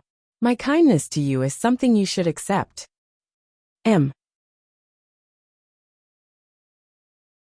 Chapter 2563. Shui Ying's last sentence brought tears to Si Luo's eyes. She had always felt guilty about it. Her parents' death was irreversible, but she regretted it. She regretted not being sensible when she was young. She regretted not being as obedient and sensible as she could have been when her parents were still alive. But life was like that. Once you missed it, even the richest person in the world would not be able to buy back the lost past. No one's kindness to you is something you should accept as a matter of course, including her parents. That was why Si Luo had always been living in guilt. She hated herself for not being sensible and being disobedient when her parents were in their most difficult times. She blamed herself for not being able to repay them in time. But Shuang hugged her and said, "I'm good to you, so you should accept it." His kindness to her was something she should accept. She didn't need anything in return, just like how her parents treated her. That sentence made Si Luo's eyes turn red. She could not hold back her tears anymore. She pretended to be naive in order to survive. Even though Si Luo pretended to be naive back then, she was only half sincere. That was why no one realized it. But now, she was truly touched by Shui Ying's words. She used to think of the world as her home. But after meeting him, it was as if she had returned to her parents' protection. It was so warm. She had to cherish and accompany you. She would scold your parents for wanting the best for you. Because when you look back, you might realize that your parents, who had always been protecting you, were no longer around. The engagement banquet was held as usual the next day. There was usually nothing special at an engagement banquet. Friends and family would be invited for a meal and a chat, and that would be it. On this day, the most important thing to mention was that in Country Z, the couplet Ce and Yunjian, grow old together, appeared on every street and alley in the country. These words appeared on all the trucks on the road, on all the bus billboards in the city, and on all the restaurants in the country. This caused a sensation all over the world. Passers-by and residents all asked what was going on. A national celebration was probably nothing more than this. There was nothing worth mentioning at the engagement banquet. After midnight, the engagement banquet was officially over. Muing did show up the next day, but she had a worried look on her face. Mad Dragon was nowhere to be seen beside Muing. Yun Jian was a little confused when she saw him during the day. Yun Jian suddenly received a text message when the engagement party was just over in the wee hours of the morning. She glanced at the message and walked out. As she walked out, she glanced at Muing and explained to Ce before she hurriedly left. South Africa, Moon City, at a scientific laboratory. After Mad Dragon agreed to the unreasonable request of the perverted doctor's son, the perverted doctor's son tied Mad Dragon to an operating table. The perverted doctor's son held a scalpel and rubbed it until it made a kacha sound. "Mad Dragon, let's make a deal. As long as you give me your heart for an experiment, I'll save your woman. I won't go back on my word." The perverted doctor's son looked at Mad Dragon with a sinister expression. As he said that, the scalpel was about to fall on Mad Dragon's heart. Just as the scalpel was about to pierce Mad Dragon's heart, with a bang, the door was kicked open. At the same time, a slender figure broke through the door and entered. At the same time, a butterfly knife stabbed into one of the perverted doctor's son's eyeballs at a speed that couldn't be seen with the naked eye. Tisk! The butterfly knife pierced the eyeball, causing it to detach from his glasses and burst on the spot. The perverted doctor's son took a few steps back and wailed in pain. Ah, ah, ah. At that time, the beautiful figure who had just entered swept her gaze across the room, then stared at Mad Dragon. Suddenly, her lips curled up coldly, and she said something that frightened the perverted doctor's son so much that all the cells in his body trembled. "Do you know how much money I spent to recruit him? How dare you lay a finger on one of my kosher mercenaries, slaying God's men? How dare you?" Chapter 2564. Back then, Yun Jian had snatched Mad Dragon from Ce. After snatching Mad Dragon from Ce and forcing Mad Dragon to join the kosher mercenaries, Yun Jian had to pay Mad Dragon a fixed salary. Mad Dragon's status in the world was second only to Yun Jian, who was ranked first in the International Secret Service. Although there was a huge difference in the price of their missions, Mad Dragon was ranked second in the world of Secret Service. In spite of it, as God of War who ranked third on the International Secret Agent chart, if Mad Dragon were to perish, Gusha mercenaries would be the one to suffer the heaviest loss. The psychopathic doctor's son, who had his eyeball pierced by the butterfly knife Yun Jian tossed out, wailed as he rolled on the floor, shuddering. When he heard what Yun Jian said, his other eye that was still intact widened like a fish's eye. He had forgotten. After Mad Dragon left an Hun organization, he had joined the Kosha mercenaries. An Hun organization wouldn't pursue the death of an assassin or Secret Service agent, but the Kosha mercenaries would. The Kosha mercenaries were known internationally for being protective of their own. When he was messing with Mad Dragon, he had completely forgotten that Mad Dragon was now a member of the Kosha mercenaries. Don't kill me. Don't kill me. He covered his blinded eye and rolled on the ground, trying to beg for mercy from Yun Jian. Seeing how terrified he was, Yun Jian smirked. She walked over and took out another butterfly knife. She cut open the ropes binding Mad Dragon. Before Yun Jian arrived, Mad Dragon had already been stabbed multiple times by the crazy doctor's son. But Mad Dragon didn't even make a sound. You touched my subordinate. Now that he's seriously injured, he won't be able to bring any benefits to the Kosha mercenaries for the next few months. You know that the Kosha mercenaries have always been protective of their own. Do you think I'll let you go? Yun Jian stepped forward, her white shoes making a sound as she walked. She walked in front of the crazy doctor's son and said expressionlessly, No, don't kill me. I'll do anything. I'll tell you anything. As long as you don't kill me. Unlike the crazy doctor's son, the crazy doctor's son was a coward who was afraid of death. At this moment he was covering his bleeding eye. He didn't even care about the unbearable pain of having his eye pierced. Hand over the secret manual that your father taught you. Don't play any tricks. I have ways to kill you. Yun Jian saw that the time was right and said calmly, if Yun Jian was like Mad Dragon, asking for the secret manual or begging him for Muing, then the crazy doctor's son would definitely think that he had something that others couldn't get. Therefore, he wouldn't be willing to hand it over for a long time. However, Yun Jian had pierced his eyeballs just now. There was no way he did not believe that Yun Jian dared not kill him. Like an obedient dog, the man covered his eye and crawled to the side of the laboratory. He took out a very old book from a hidden bookshelf at the back of the laboratory and hurriedly handed it to Yun Jian. Here, I gave it to you. You said you'd let me go. After stuffing the book into Yun Jian's hands, the crazy doctor's son crawled out. However, he wasn't even halfway out. Holding the secret manual the man gave her, she spun around abruptly and tossed the butterfly knife with her other hand that was swinging it lightly. With a swoosh, the butterfly knife pierced the man's heart from his back. Ugh. You don't speak, believe, use. The crazy doctor's son turned his head around and shouted with all his might. However, before he could finish, Yun Jian was already in front of him. She reached out and pulled out the butterfly knife from the back of the crazy doctor's son. She wiped the blood on the knife with a tissue, as if she hadn't done anything. With a red arc, the crazy doctor's son uttered the last words of terror that he would ever hear in his life. I, slaying God, have killed countless people. When have I ever kept my word? Chapter 2565. Page 1/1. As soon as Yun Jian uttered the last word, the psychopath's son's eyes widened and he fell to the ground. He did not even close his eyes as he stared at Yun Jian. If one were to look closely, they would notice that his lips twitched in panic after he heard Yun Jian's last word. His pronunciation was SS, the initials of slaying God. Cough. Why are you here?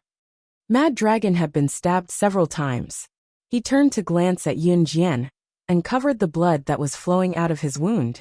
Mad Dragon was smart. He knew why Yun Jian wanted the psychopath's son to bring the secret manual that the psychopath had left behind. That perverted PhD student had the habit of taking notes when he was alive, and all his knowledge and wealth were recorded in this secret book. This secret manual was the psychopath's diary when he was alive. With it, Yun Jian could concoct the medicine to save Mu Ying and maintain Mu Ying's life. Therefore, the psychopath's son's life and death were no longer important to Yun Jian and Mad Dragon. They walked out of the laboratory. Mad Dragon held the wounds on his body and suddenly stopped in his tracks. "SS, can you promise me one thing?" Mad Dragon coughed and asked. "Tell me." Yun Jian had finished wiping the butterfly knife. Her eyes were fixed on it as she spoke calmly.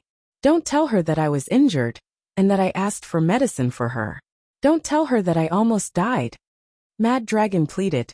Yun Jian looked up and glanced at Mad Dragon for a second. The next second, she lowered her head expressionlessly and gave her silent consent. "Work hard after you've recovered. The Kosha mercenaries don't keep idle people." "That was a promise." Mad Dragon raised a brow and nodded. Yun Jian returned to Hubble Island in the early morning of the next day. The engagement banquet was never going to be lively, because it was reserved for the wedding ceremony. The wedding ceremony was as lively as it could be. Yun Jian and Si Yi's wedding date was set. It would be held on the 1st of April, which was Yun Jian's birthday. That was the day Yun Jian turned 20 years old and could go to the Civil Affairs Bureau with Si Yi to get their marriage certificate.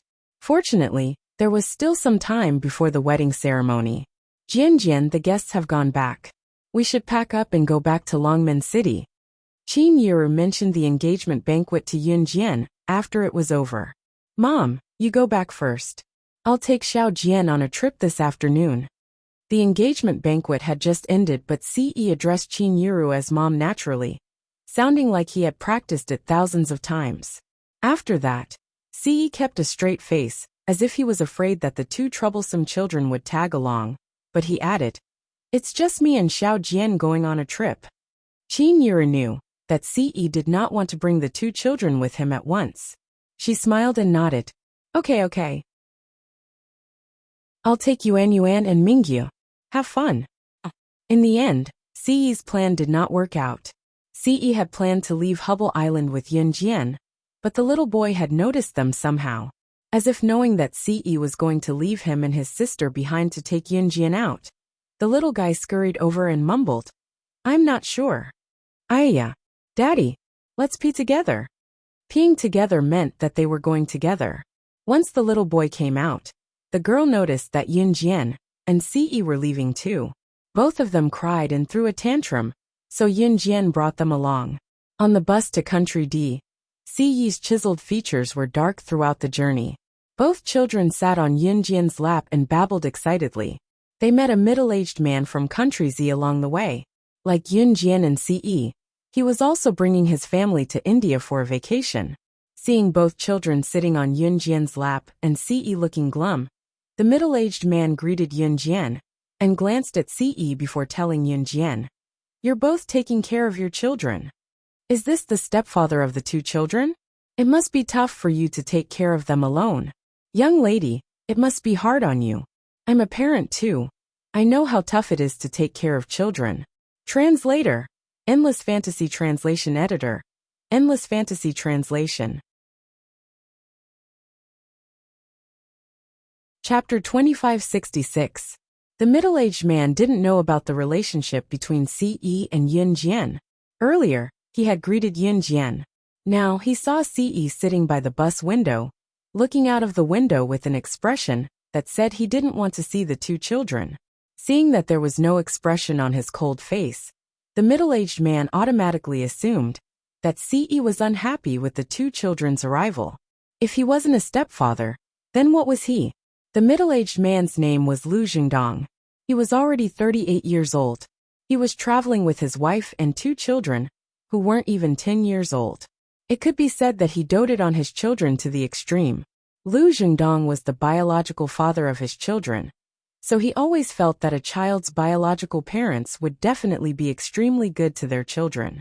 The feeling that Si Yi gave him made Lu Jingdong think that Si Yi was the stepfather of the little boy and the little girl. That was why he said those words. Lu Jingdong didn't mean to say those words. However, after he said those words, Si Yi's sharp black eyes glanced sideways at him.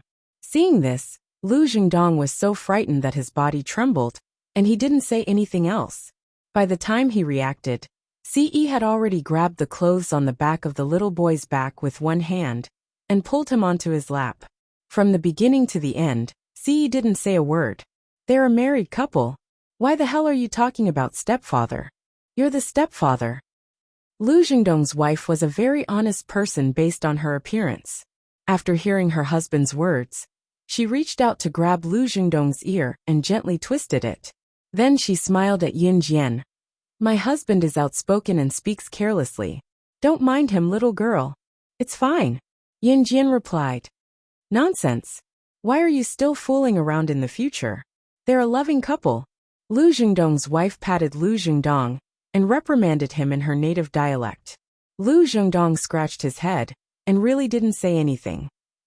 Halfway through the bus ride, Lu Jingdong's wife started chatting with Yin Jian out of boredom. Lu Jingdong's wife was called Chen Min. She was a very honest person. She had 2 children, a boy and a girl.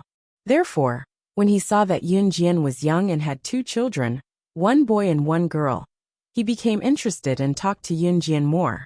Yin Jian and Ce's destination was the Golden Temple in D Country. The Golden Temple was a must-visit for tourists to D Country.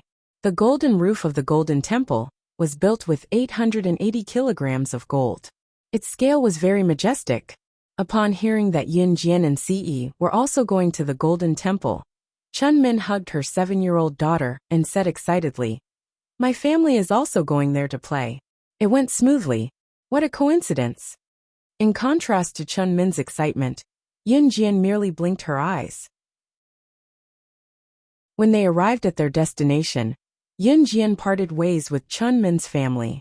D Country wasn't rich, and the status of women in D Country was very low. Yin Jian and Ce found a hotel to stay in. The Golden Temple was a world-famous tourist attraction, so very few people came to visit it. The hotel that Yin Jian and Ce found was one of the bigger hotels. When they entered the hotel, they met a group of tourists from Z Country. There were also other groups from all over the world. After Yin Jian and Ce checked in, the group of tourists from Z Country saw Yin Jian and Ce. One of the people in charge of the tour walked over and said to Yin Jian and Ce, Hello everyone. Haha, I'm the person in charge of the tour group. Everyone calls me Golden Gold. It's like this. D Country has very few toilets, and the status of women is low. I see that there are 2 women in your family. It's a little dangerous to travel here alone. Are you interested in joining our tour group? Come. Wonderful Book House. Chapter 2567. Our tour group specializes in tourism activities and has even hired a few bodyguards to protect everyone's safety. After all, who doesn't want to return to their homeland safely and happily? How about it? Do you want to join us? The person in charge of the tour group, who called himself Jin Jin, took out a pack of cigarettes from his pocket and handed one to Ce while introducing the benefits. Needless to say, Jin Jin was the person in charge of the tour group. When he saw Yin Jian and Ce with the 2 children, he saw Yin Jian and Ce as glowing silver. Hence, he hurried over and tried to pull Yin Jian and Ce into the group. Unexpectedly, Yin Jian and Ce ignored Jin Jin and walked around him into the hotel room. Seeing this, Jin Jin snorted and turned around. Hey brother, did you fail to get a guest? Haha, she doesn't even care about you. But that girl is really beautiful. That way stiff. I can ride her a few times. I'll laugh out loud in my dreams. Jin Jin turned around and saw a man who was slightly taller than Jin Jin. However, his facial features were uglier than Jin Jin's. I don't like that guy. Jin Jin glanced in the direction that Ce and Ce had left. He put the cigarette that he wanted to pass to Ce in his mouth, lit it, took a puff, and blew out the smoke. Why? Do you want to do him? Brother, I'll follow you. The perverted man in front of Jin Jin said. TSK. Jin Jin glanced at the perverted man and didn't reply. The original plan was to visit the Golden Temple the next day, so Yin Jian went to bed early. At 3 in the morning, the little girl woke up because she wanted to pee. She cried and said the word sh. The little girl needed someone to look after her, so Ce stayed behind while Yin Jian carried the little girl out. She also wanted to go to the toilet.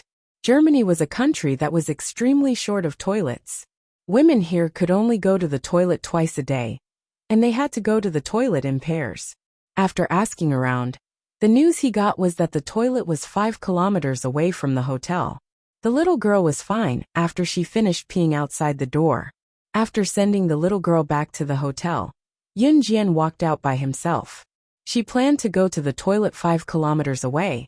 Country D was such a country. There was an extreme lack of toilets.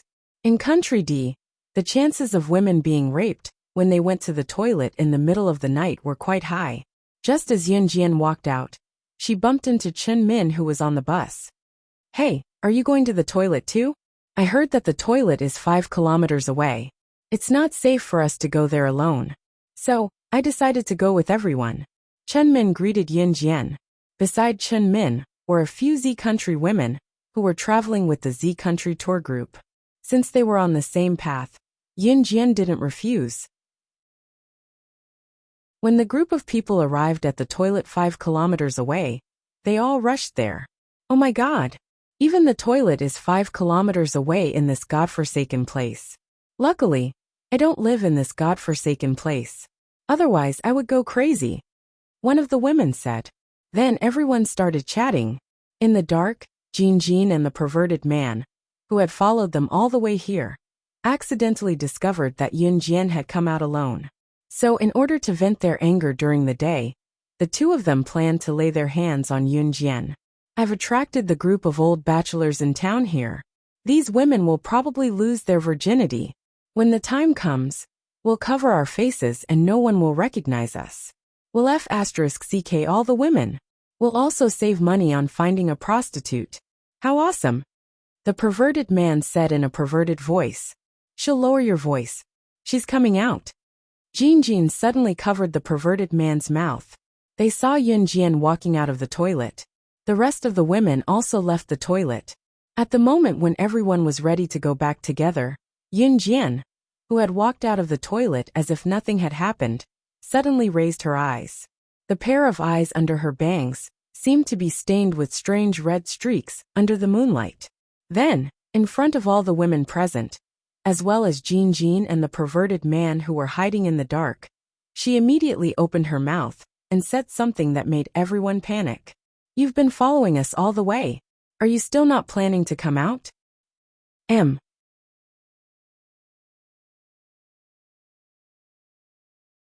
Chapter 2568. 5 kilometers away from the hotel, there was a toilet. This toilet was piled up with stones and looked dilapidated. Although the people outside could not see the people inside the toilet was so dilapidated that it looked like it would fall down with a push. Yun Jian was standing 10 meters away from the toilet.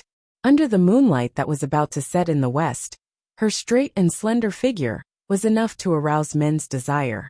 But at this time, she stood in the same spot, as if nothing had happened, and suddenly said this sentence out of nowhere. As soon as she finished speaking, Jin and the perverted man who were hiding in the dark, as well as Chen Min, as well as the group of women who had come with the group to use the restroom, were all stunned. What do you mean by following us all the way? Don't scare me. It's so dark here.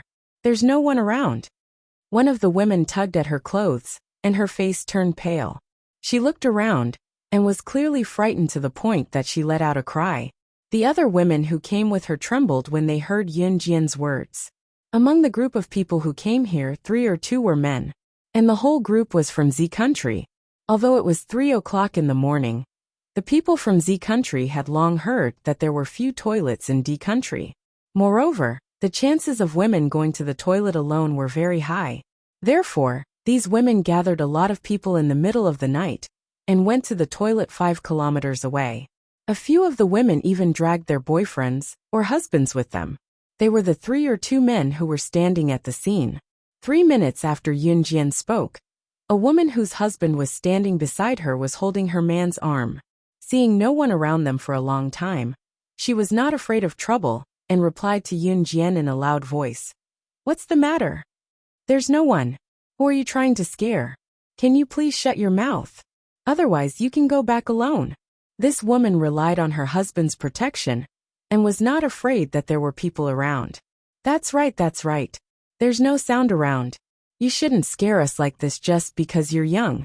We're old and can't stand being scared. Another woman chimed in. As soon as the woman holding her husband's arm finished speaking, the rest of the women also agreed and stood on the side of the woman holding her husband's arm. Exactly. Who are you trying to scare? In a dark environment, people would more or less be surrounded by a sense of ambience. At this moment, the surroundings were gloomy. Only the round moon hanging in the sky that was about to set in the west could vaguely illuminate the earth. They were surrounded by trees. In such a place, it was inevitable that she would be a little scared. In addition, the crime rate in Germany was relatively high overall. Therefore, after confirming that Yun Jian was deliberately creating a scary atmosphere, everyone present turned their attention to Yun Jian. In the dark, Jin Jin and the wretched man were first stunned when they were discovered. Then they turned around quietly and wanted to escape. They had originally planned to take advantage of the situation when the group of old bachelors from D country appeared, and all the women present were subdued. But they had been discovered. What kind of hearing did that woman have? Jin Jin and the wretched man quietly turned around and prepared to leave. However, just as she and the wretched man were about to leave, all the women began to accuse Yun Jian. So. Yun Jian, who was standing on the spot, raised her hand slightly, and 3 knives were caught in the gap between her fingers. She didn't even look at them, and threw the knife in her hand into the dark. No one saw that in the night, 3 knives were nailed to the thick tree trunk in front of Jin Jin and the wretched man, who were about to escape. It was night, and Jin Jin and the wretched man already felt guilty for doing something bad. At this moment, they suddenly saw 3 knives flying past them and stabbing into the tree trunk. The knives that suddenly appeared were like ghosts. Under everyone's gaze, the 2 of them were so scared that they screamed and rolled to where Yun Jian and the others were. As they crawled and rolled, they shouted, F***CK ghost ghost. Ghost. What the hell? Ghost.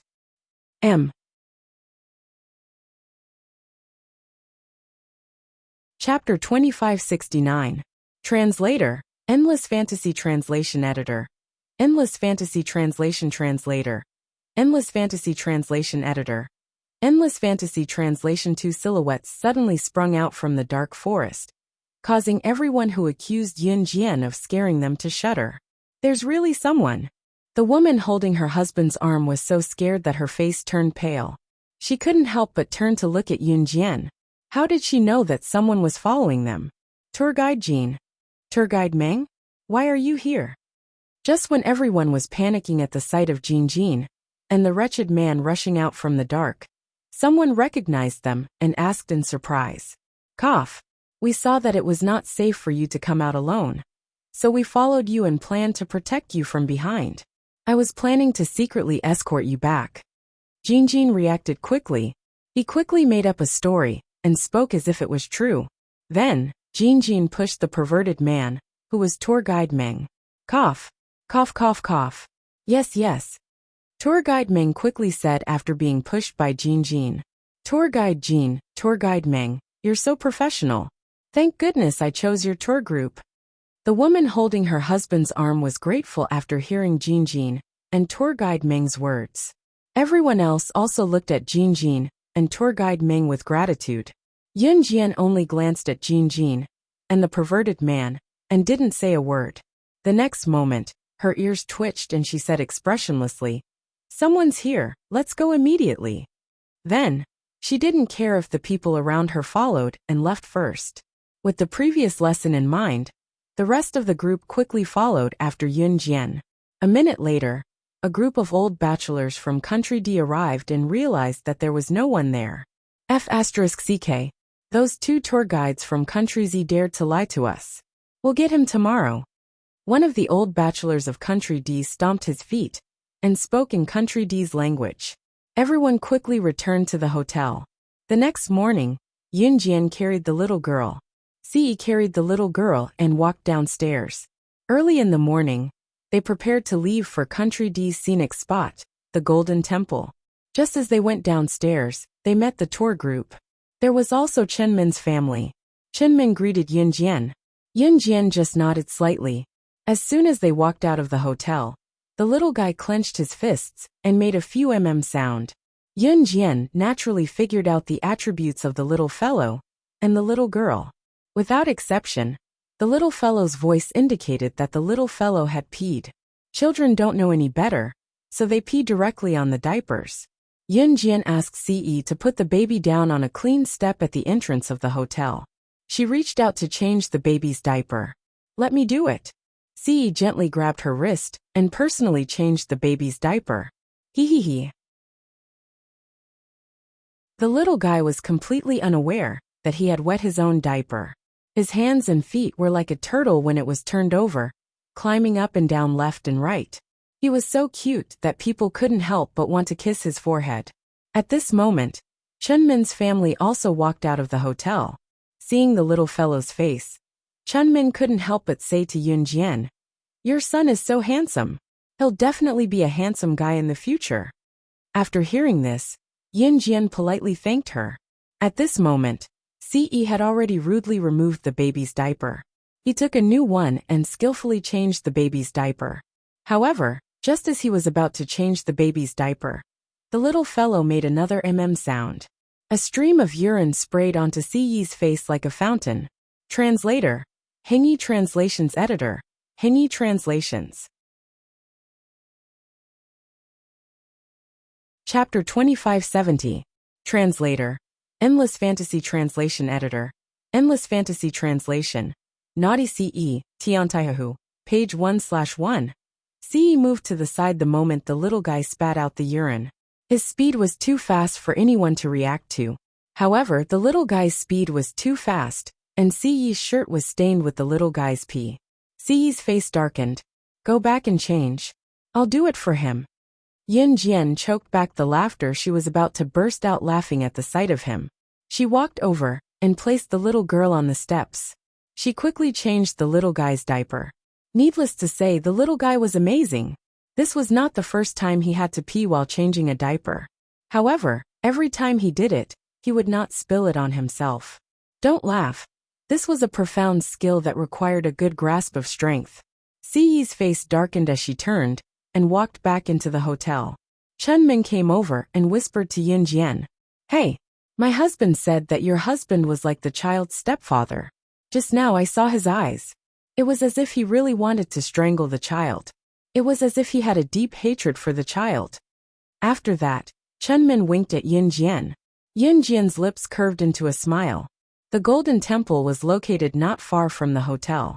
The roof of the Golden Temple was made of pure gold, and its value could not be measured by money. Of course, if someone wanted to steal from the Golden Temple, it was obviously illogical.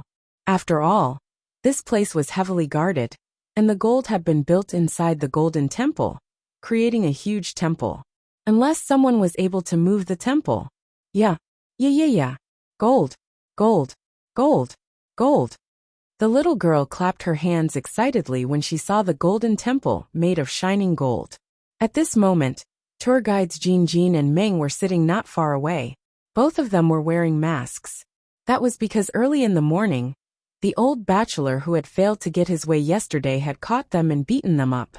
Jin and Meng Jin clenched their fists. Their anger towards Yun Jian and Ce increased by another level. "Brother, I can't take this lying down," tour guide Meng said. "I can't take this lying down either," Jin replied. Suddenly, the two of them, who were originally looking at Yun Jian and Ce's family of four, looked at each other and formed a conspiracy. To reach the Golden Temple, one had to climb the nameless mountain near the Golden Temple. Usually, people who came here to play would be recommended by the hotel to visit the Golden Temple first, before going to Nameless Mountain. Of course, most people would visit the Golden Temple on the first day and Nameless Mountain on the second. On the way back, Chunmin made an appointment with Yun Jian to go to Nameless Mountain with Yun Jian the next day. Yun Jian agreed. At 2 o'clock in the morning, Yun Jian finally coaxed the little fellow and the little girl to sleep. Ce went into the bathroom to take a bath. The two of them made a lot of noise and didn't fall asleep until midnight. Seeing that the night was beautiful, Yun Jian brought the telescope that the two of them insisted on buying when they were shopping at the Golden Temple, and went up to the rooftop, the highest floor of the hotel. The highest floor of the hotel was the 6th floor, the highest floor in the vicinity.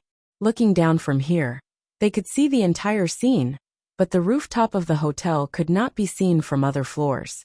The night was dark. Yunjian held the telescope with one hand and looked at the stars and moon in the sky. Bang kacha. Suddenly, the rooftop door at the back was open, closed, and locked. Yunjian squinted. Just as she was about to turn around to find out what was going on, a familiar chest came into her embrace. Xiao Jian, it's been a long time since we last met.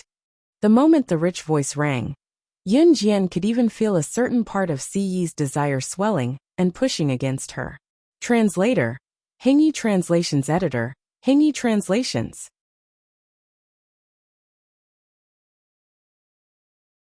Chapter 2571.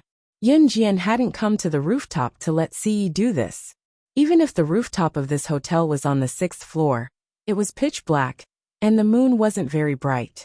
Dark clouds had covered the sky, so there wasn't a single bit of light in the surroundings. She wouldn't cooperate with him here. Let's go back. The children are still here. Yunjian was about to say this when she suddenly felt Siyi gently bite her most sensitive ear. In that instant, Yunjian felt her entire body go numb.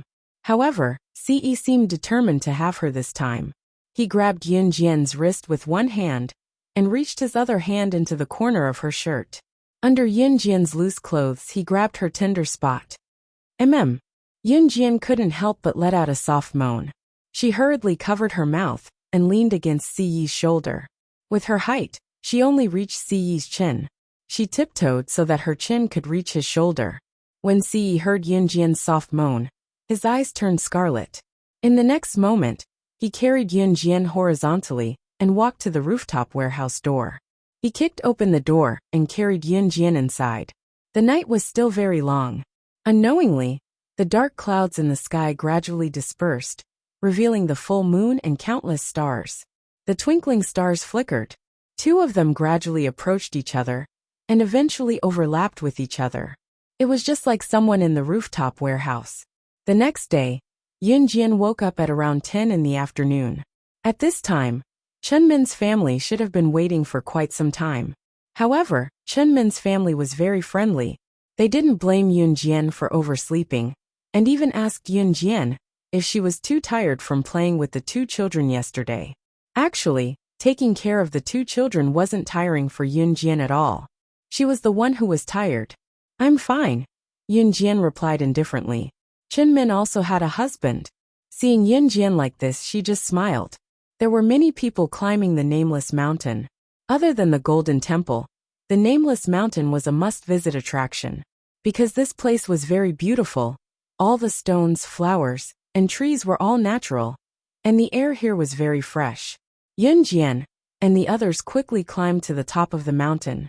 What made Yunjian feel strange was that she had been in the circle of assassins and secret agents for so many years.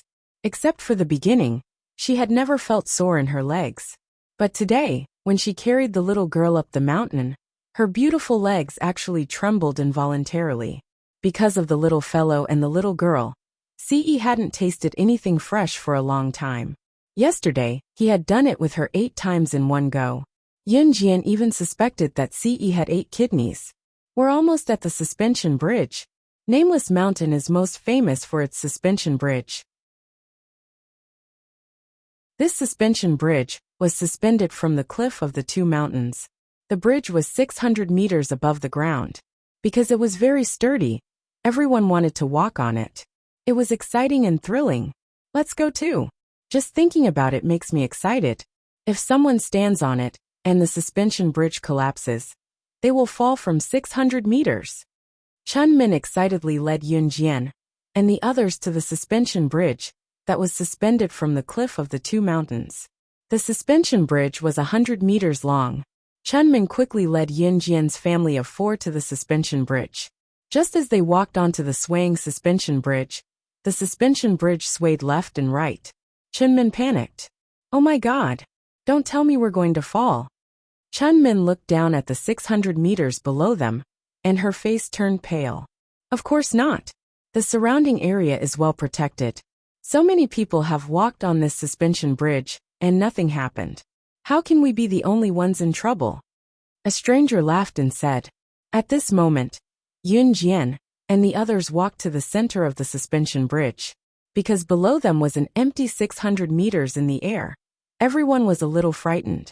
However, just as the man finished speaking, the chain on the side of the drawbridge suddenly loosened a little. Everyone panicked and didn't dare to move. In the next second, the chain suddenly loosened without warning. The chain on the left side of the suspension bridge broke. At this moment, someone's frightened voice rang out. Hearing that, everyone who was still standing on the suspension bridge turned pale with fright. If the suspension bridge collapsed, it would be equivalent to them falling off a 600-meter-high cliff. They would definitely die. Swoosh, swoosh, swoosh. The sound of the chain gradually breaking was like a nightmare that lingered in everyone's ears. It's over. It's over this time. I don't want to die. The people standing on the suspension bridge were so frightened that they didn't dare to move. They were afraid that if they moved, the sound of the chain breaking would become even faster. The workers by the cliff were already thinking of a solution. However, just as the chain was about to break completely, and everyone thought that the people standing on the suspension bridge would be thrown off the cliff.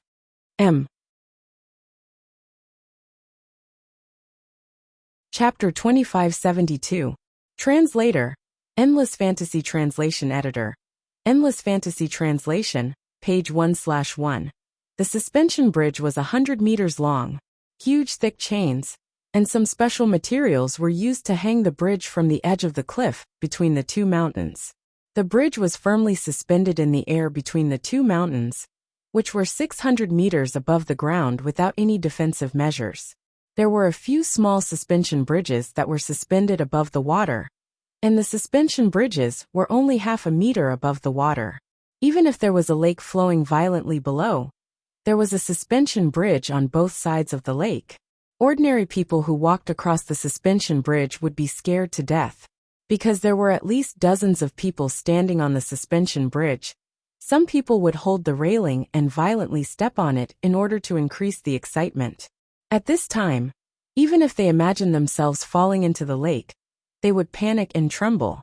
Not to mention that Yun Jian and the rest were standing on a suspension bridge that was 600 meters above the ground.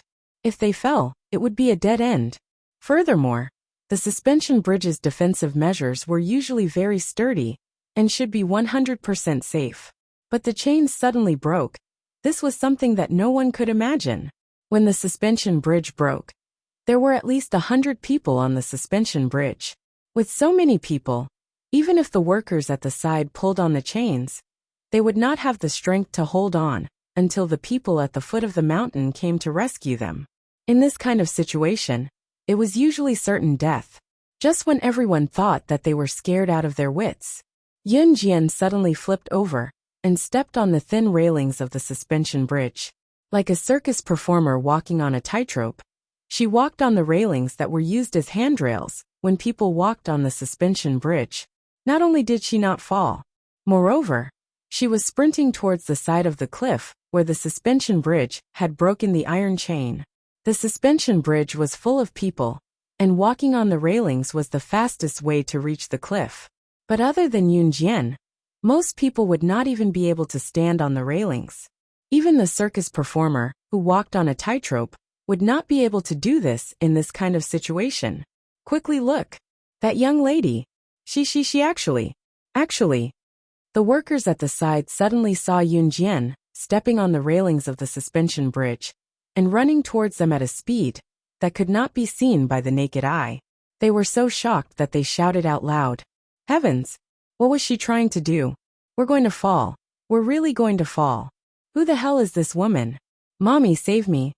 The tourists, who were hugging the railing of the suspension bridge tightly, did not dare to move.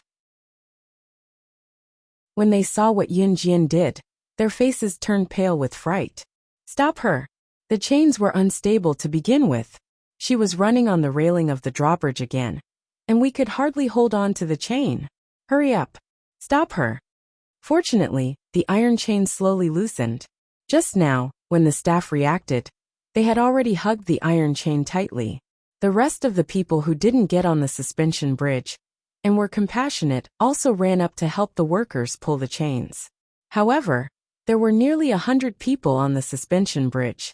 Their strength was not enough to pull on the chains, and they would not be able to hold on for long, especially now that Yunjian was running on the railing of the suspension bridge. It was simply putting pressure on them. Quick! Stop her! We can't hold on any longer. Is the engineer who can repair the chains on the mountain? A staff member pulled on the completely broken chain with everyone else. He used all his strength, and even the veins on his neck were protruding. He used all his strength to yell in a hoarse voice. Everyone who was holding on to the broken end of the chain used all their strength. Not everyone in the world was evil. This group of people who reached out to help had no relationship with the people trapped on the suspension bridge, but they reached out to help and held on to the chains tightly. Their feet were slowly inching towards the edge of the cliff. They could let go, and then they would be safe, but they were still trying their best. They could not hold on any longer. Just when everyone thought that the people on the suspension bridge would be thrown off the cliff like a kite with a broken string, Yunjian had already landed on the flat ground with ease. She quickly walked to the broken chain, and without saying anything, she took the tool that she had prepared to use again. She used the tool to rub the broken part of the chain, and in a few moves, the broken part of the chain was perfectly repaired. She successfully completed this series of steps in less than a minute. At this moment, the workers who were holding on tightly to the chains and waiting for the engineer to come up and fix the chains, as well as the tourists, including the people on the suspension bridge, who were criticizing Yunjian for putting pressure on them, were all stunned. Their eyes widened. 3 minutes later, the staff from just now took the lead and exclaimed at Yunjian when they realized what was going on. Are you the top engineer in the world? Normal engineers would not be able to repair the suspension bridge so quickly. We hired the top engineers in the world to maintain and build the suspension bridge. Around us, only Mr. Kinani has the ability to fix the current problem. May I know your name? Translator, Tim. Editor Tim. Chapter 2573. There were so many people at the scene just now, and there were also repair tools at the scene. However, the staff and the tourists were desperately holding on to the iron chain. No one tried to fix it because no one knew how to fix it. Actually, it wasn't that there weren't any engineers at the scene, but this engineer didn't know how to fix such a difficult thing.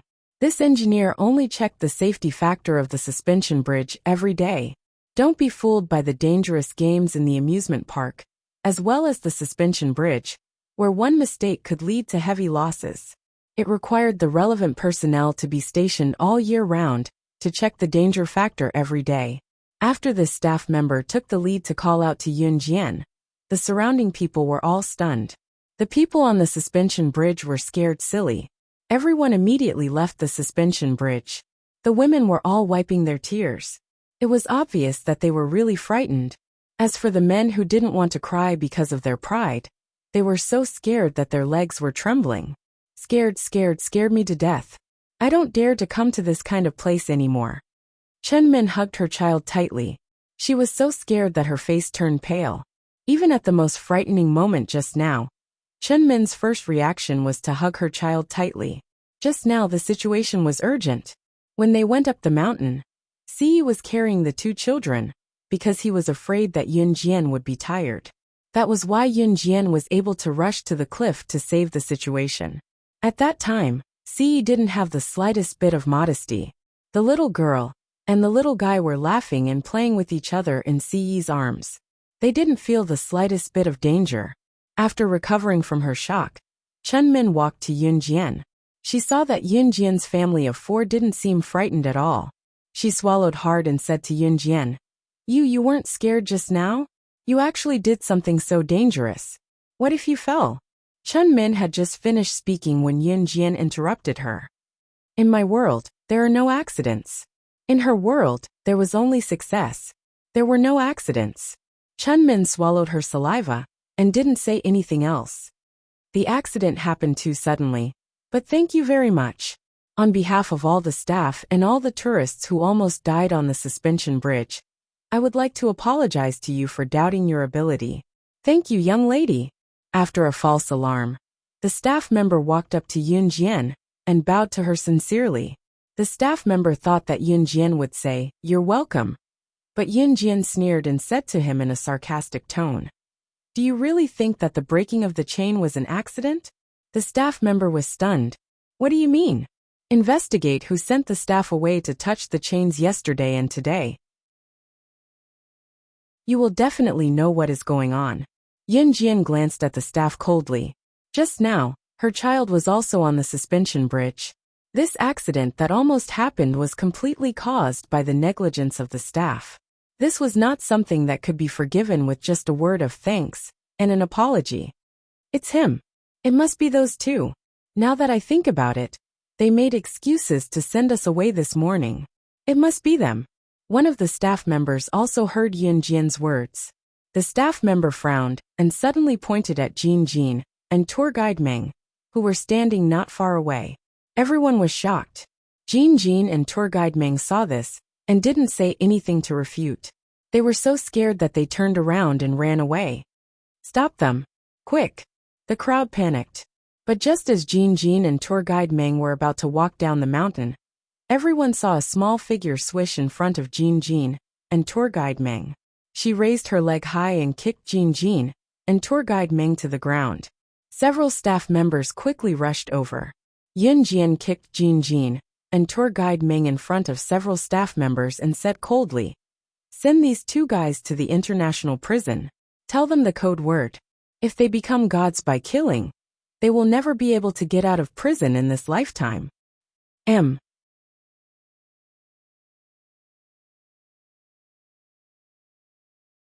Chapter 2574. Page 1/1. Killing to become a god was a code word. The international prison was a place to imprison international criminals. It was said that once you entered the international prison, you could forget about coming out alive. Those who were sent to the international prison either had their arms or legs broken. Their lives there were more painful than death. And Yun Jian had some friendship with the boss of the international prison. In other words, Jin Jin and tour guide Meng's actions had seriously endangered the lives of many people. Yun Jian, on the other hand, told the staff to throw Jin Jin and tour guide Meng into the international prison. This was no different from killing Jin Jin and tour guide Meng. This staff member was almost killed by Jin Jin and tour guide Meng. If the suspension bridge broke, everyone would be buried here. Jin Jin and tour guide Meng would not leave any traces, and the staff would be the ones to suffer. Perhaps because of Jin Jin and tour guide Meng, these staff members would be ruined for the rest of their lives. One had to know that since the suspension bridge was built, it meant that the suspension bridge was definitely not dangerous. Of course, unless it was man-made. The staff member was disgusted with Jin Jin and tour guide Meng after finding out about their behavior. Hearing Yun Jian's words, the staff member hurriedly responded, "Good. I will make sure that they are severely punished." At this time, the tourists who had just escaped from the suspension bridge heard about this. They stood up one by one and personally escorted Jin Jin and tour guide Meng away. The group of tourists who had been brought to D country by Jin Jin and tour guide Meng all exclaimed, "Those two evil people. To think that I thought they were good people. I didn't expect them to almost harm us. This kind of scum deserves to die." As it turned out, Jin Jin and tour guide Meng were done for. After staying in Country D for 3 days, Yun Jian and Ce did not stay for long, returning to Longmen City in a low-key manner by car.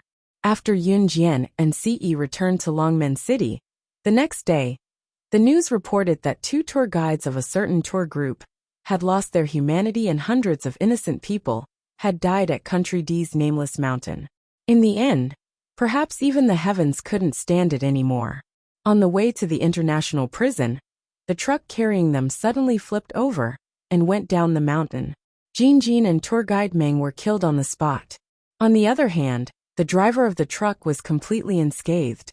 There was no sign of injury at all.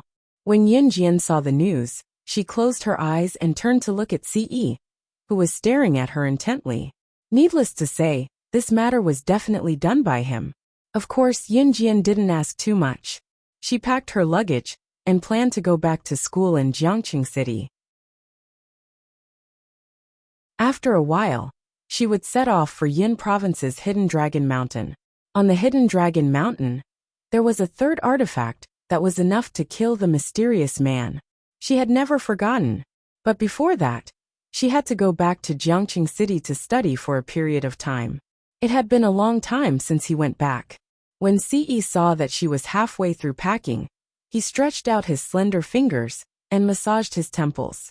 "Xiao Jian, if there's something I'm hiding from you, will you blame me?" he asked abruptly. His words made Yunjian's hand pause in the middle of packing. "It's okay if you blame me. You're mine when you're alive and you're mine when you're dead." Ce moved his lips and passed a document to Yunjian in the next second. Yunjian merely glanced at the document nonchalantly. Her pupils contracted in the next second. Yunjian, who had always been calm, looked shocked. On the document that made Yunjian's expression change, it was written as follows: Top reading website, M.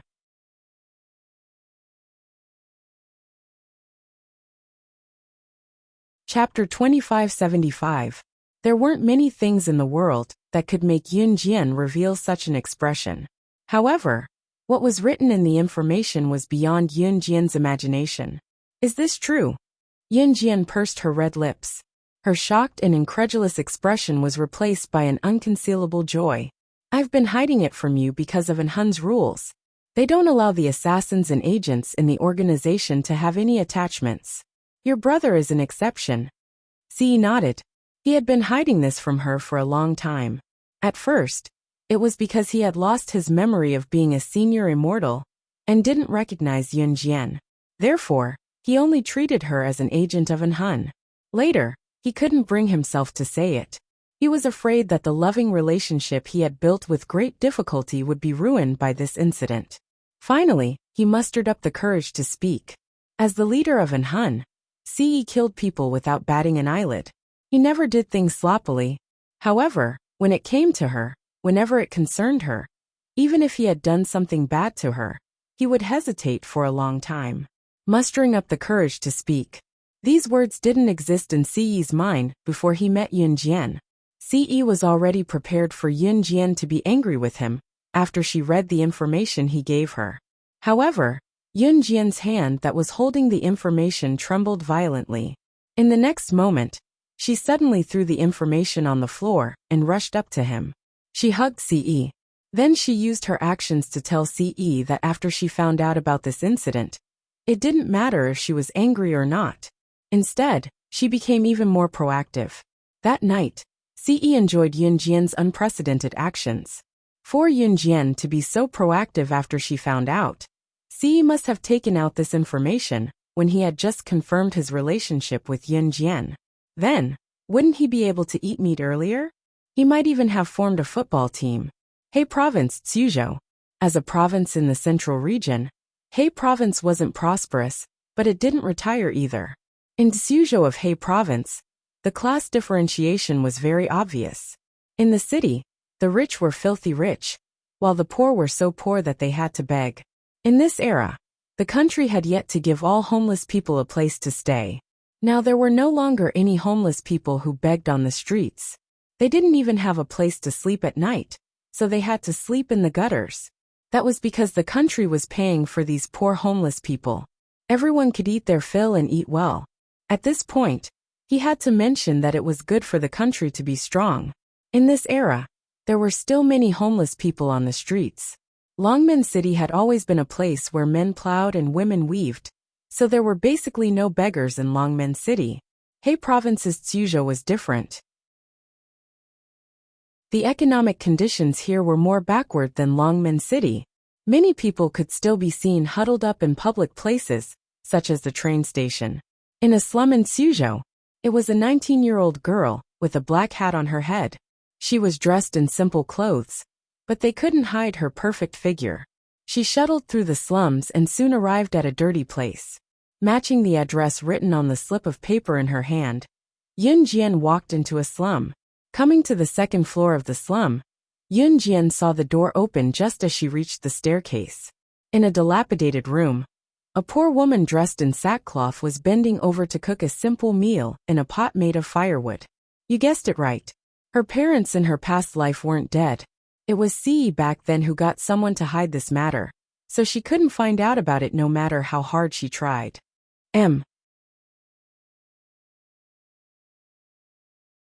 Chapter 2576. Page 1/1. Most of the people in the slums lived a life of hunger and cold. Here, they would be satisfied if they were able to eat a full meal. Standing in the dilapidated house that was only 2 stories tall, Yunjian's eyes flashed coldly as she looked at the middle-aged woman, who was dressed in sackcloth that was patched with rags. The woman walked around the back of the burning stove and pressed her hand on her waist. She slowly bent down and picked up a piece of firewood and stuffed it into the stove. Then, she walked back to her original spot and continued to stir-fry the rice with only a few pieces of vegetables. The house was old and dark. When people stepped on the floor, it would make creaking sounds. It gave people the illusion that they could step on air at any time. "Miss, make way, make way." Just as Yun Jian stood outside the door and stared at the simple house that was not closed with a glint in her eyes, unable to move, an old lady's voice came from behind her. The old lady gently pushed Yun Jian aside and rushed into the house before Yun Jian. She said to the middle-aged woman who was stir-frying, "Ran, your daughter is fighting with someone. It's at Westgate Market." The adults couldn't stop them even if they ran over. "This girl, fighting with a man. Hurry up and go take a look." The middle-aged woman was different from Qin Yiru. Her face was thin and her hands were almost skinny. Her face was full of yellow spots. However, one could vaguely see that she was also a great beauty when she was young. The middle-aged woman's surname was Zhou, and her name was Ran. Zhou ran. When Zhou Ran heard the old lady's words, her hands froze. "Pada." The old spoon she used to stir-fry fell to the ground. "Auntie Wang, please help me put out the fire. I'll go over right now," Zhou Ran said to the old lady. Then she walked out anxiously. On Zhou Ran's face, there was a sadness that couldn't be washed away. It was a kind of sadness that came from the depths of her soul. Zhou Ran quickly ran out of the house. But the moment she ran out, she inadvertently glanced at Yun Jian. Their eyes met. With just one glance, Zhou Ran stopped in her tracks. She stared at Yun Jian. She should have taken a step forward, but she couldn't. "Ran, what are you doing? What are you going to do if your daughter gets taken advantage of if we're late? I don't know who this girl is looking for. I'll help you entertain her. Hurry up and go." The old lady who Zhou Ran called Auntie Wang urged her. Zhou Ran took one last glance at Yun Jian and rushed out. 15 years.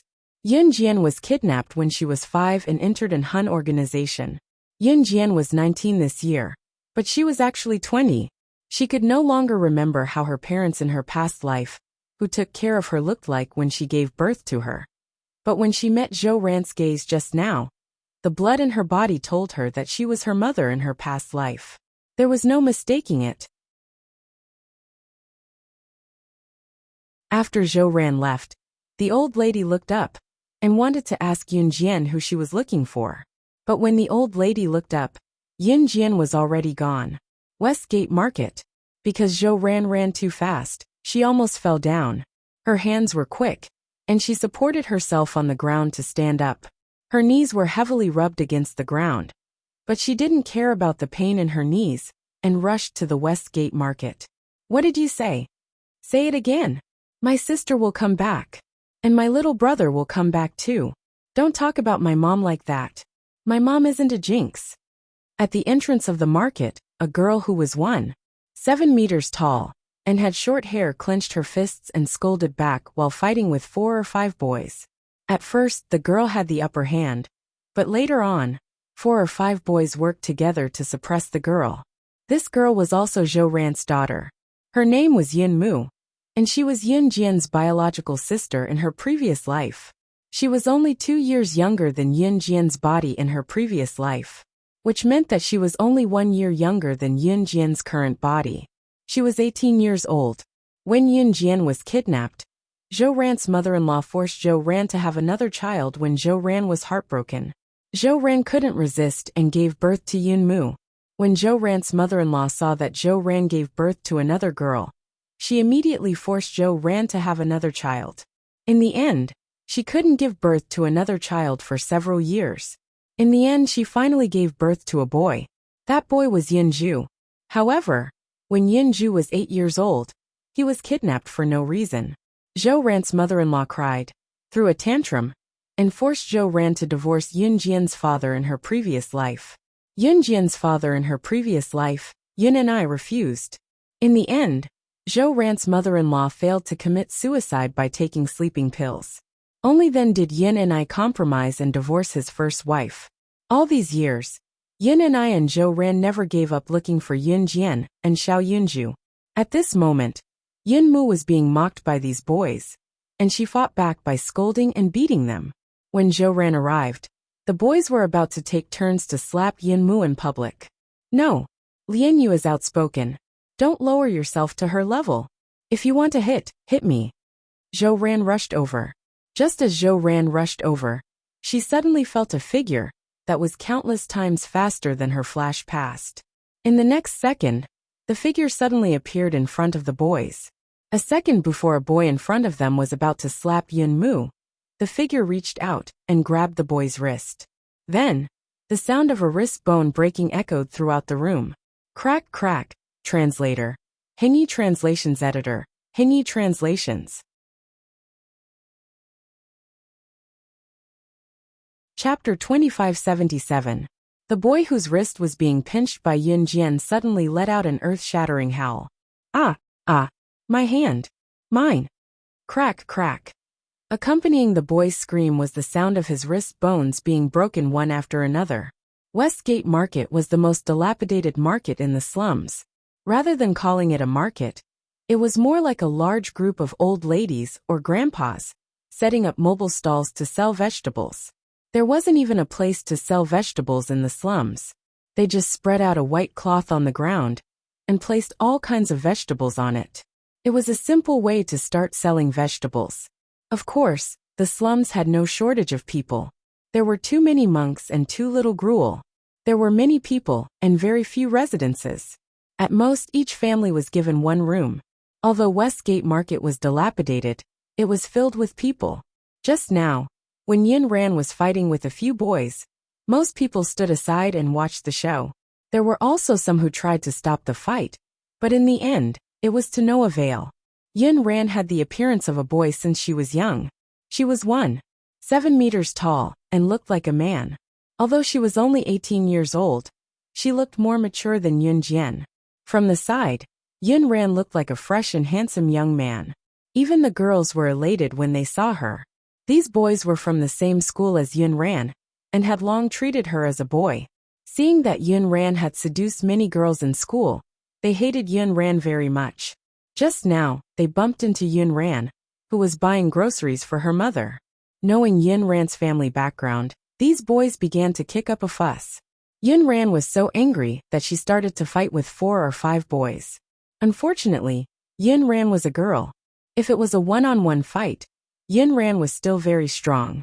However, when it was 4 or 5 against her, she was naturally weaker. The boys all treated Yin Ran as a boy. Those who lost in a group fight would naturally be beaten up. Just now, when these boys were about to beat Yin Ran, Yun Jian appeared. However, not only did she directly grab the wrist of the first boy who wanted to slap Yin Ran, she also used brute force to break the bones in his wrist. His bones were fractured. Chengzhe. F***ck. Who is this girl? Get her. Get her. When a friend of the boy whose wrist had been broken by Yun Jian saw this, he shouted at the boy, as if he was completely enraged by Yun Jian's actions. The boys naturally couldn't take this lying down. They joined hands and rushed toward Yun Jian, with clenched fists in front of the hundreds of passers-by around the Westgate Vegetable Market. UB*TCH. He actually dared to help Yunin. Her mother was a jinx. She had once lost her daughter, and now her son had been abducted. She was even chased out of the house by a man. You bastard, don't you know this is our territory? How dare you attack us? F***ck your grandmother. The boy's curses were extremely unpleasant to the ears. The poorer the place, the worse the security, and the more gangsters on the streets. Suzhou was such a place. The reason why these boys were so arrogant was because they had someone backing them. However, when the boys came in front of Yun Jian and waved their fists at her, the surrounding onlookers thought that Yun Jian was in trouble this time. Yun Ying got up and wanted to help Yun Jian. For some reason, when Zhou Ran saw these people beating up Yun Jian, her heart burned with pain. She wanted to step forward and block the violence of these arrogant boys for Yun Jian.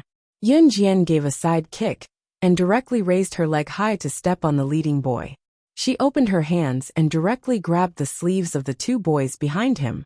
With the strength of her hands, she flung the two boys more than 10 meters away. The last boy was so scared that he didn't dare to come forward. She just sneered and glanced at the last boy. Then, she bent down and stepped on the palm of the boy, who had insulted Yun Yin, and Zhou ran with her other foot. Kacha kacha. The sound of the knuckles bones breaking clearly reached everyone's ears. Her method just now was straightforward and efficient, causing everyone to panic. Just when the surrounding people, who had never seen such a frightening scene before, were about to stop breathing, Yun Jian's cold voice sounded clearly, but it made people tremble with fear. No matter whose territory this used to be, now that I'm here it's mine.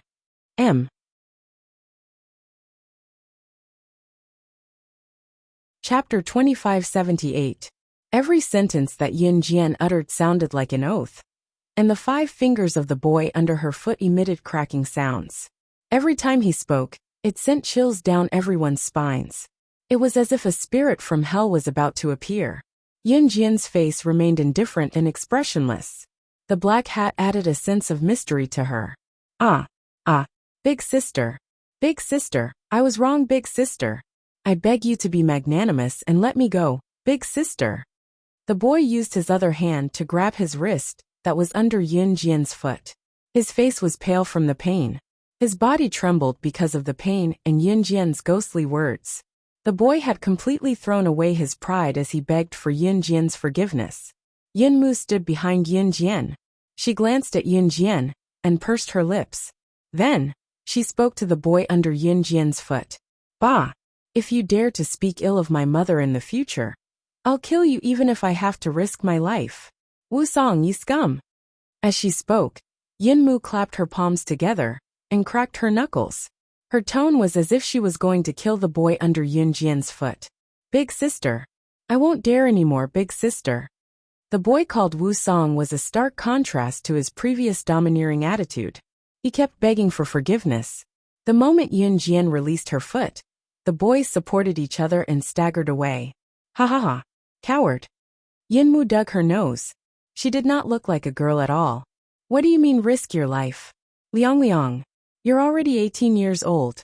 Don't do things that will make your mother worry. Be more sensible and obedient, okay? Zhou Ran heaved a sigh of relief.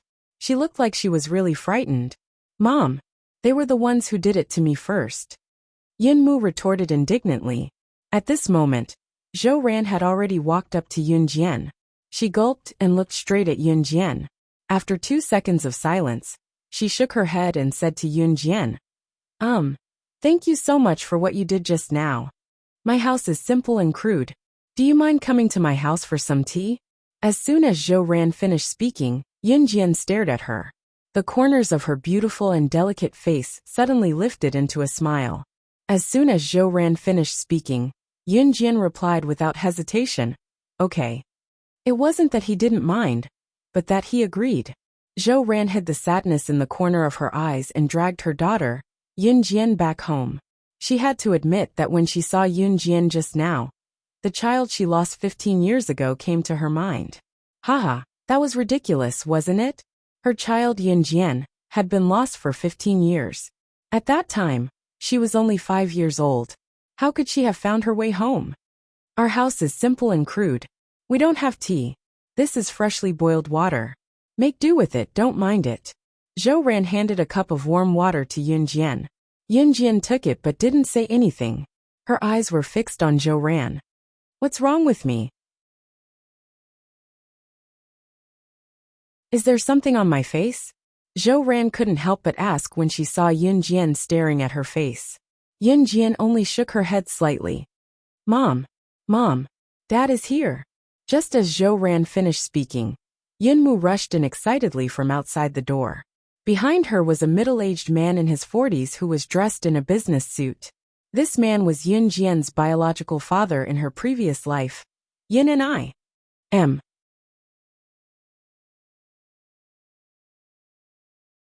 Chapter 2579. After Yin and I walked into the house, he glanced at Yun Jian, who was sitting in the room, and then said to Zhou Ran, "Do you have a guest?" As he spoke, Yin and I did not avoid it. He took out a large stack of red 100 yuan from his briefcase and handed it to Zhou Ran. "Ran, take the money." When Zhou Ran saw the money, tears fell again, but she still reached out with trembling hands to take the money from Yin and I. Compared to Zhou Ran and Yun Ran, Yun Ni's clothes were much better. That was because Yin and I was an old employee of a company in Suzhou, and his income was not low. The clothes he was wearing were distributed by the company, so naturally, they were not too shabby. In fact, Yun Ni's usual clothes were very simple and crude. "Take this money, and ask old Zhang to go out and find them. Don't be afraid. We still have a long life. We will definitely find the child. There is nothing money can't do. The child will come back one day." Yun and I put his hand on Zhou Ran's shoulder and said this. In the end, even his own voice was slightly hoarse. Yun and I wiped his tears fiercely and smiled. He turned to walk out and then said, "Then take good care of the guest. If I don't go back, I will be discovered." Although Yin and I and Zhou Ran were divorced, he had been saving money for Zhou Ran. It had been 15 years since Zhou Ran took this money and begged people to find Yun Jian and Yun Zhu. For 15 years, they wore tattered and mended clothes and lived like beggars. Even food and clothing were problems, but they never gave up looking for their child. "Dad, be careful on the way back," Yin Lian said to Yin and I. "Yes. Okay."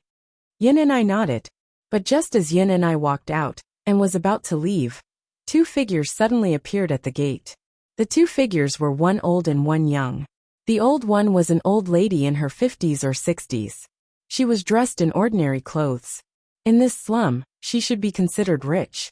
Actually, they were just dressed like a well-off family. The one missing was a woman around 36 or 37 years old. She was also dressed gorgeously. As soon as the old lady appeared, she glared at Zhou Ran and scolded Zhou Ran. "Sure, you bitch. She has divorced an I for so many years, yet she is still pestering an I. What are you doing with our family's money? What do you want to do?" The old lady was Yin Ni's mother. She was also the mother-in-law who tried to commit suicide by swallowing sleeping pills and forced Yin and I and Zhou Ran to divorce. "Leave yourself alone and live a good life.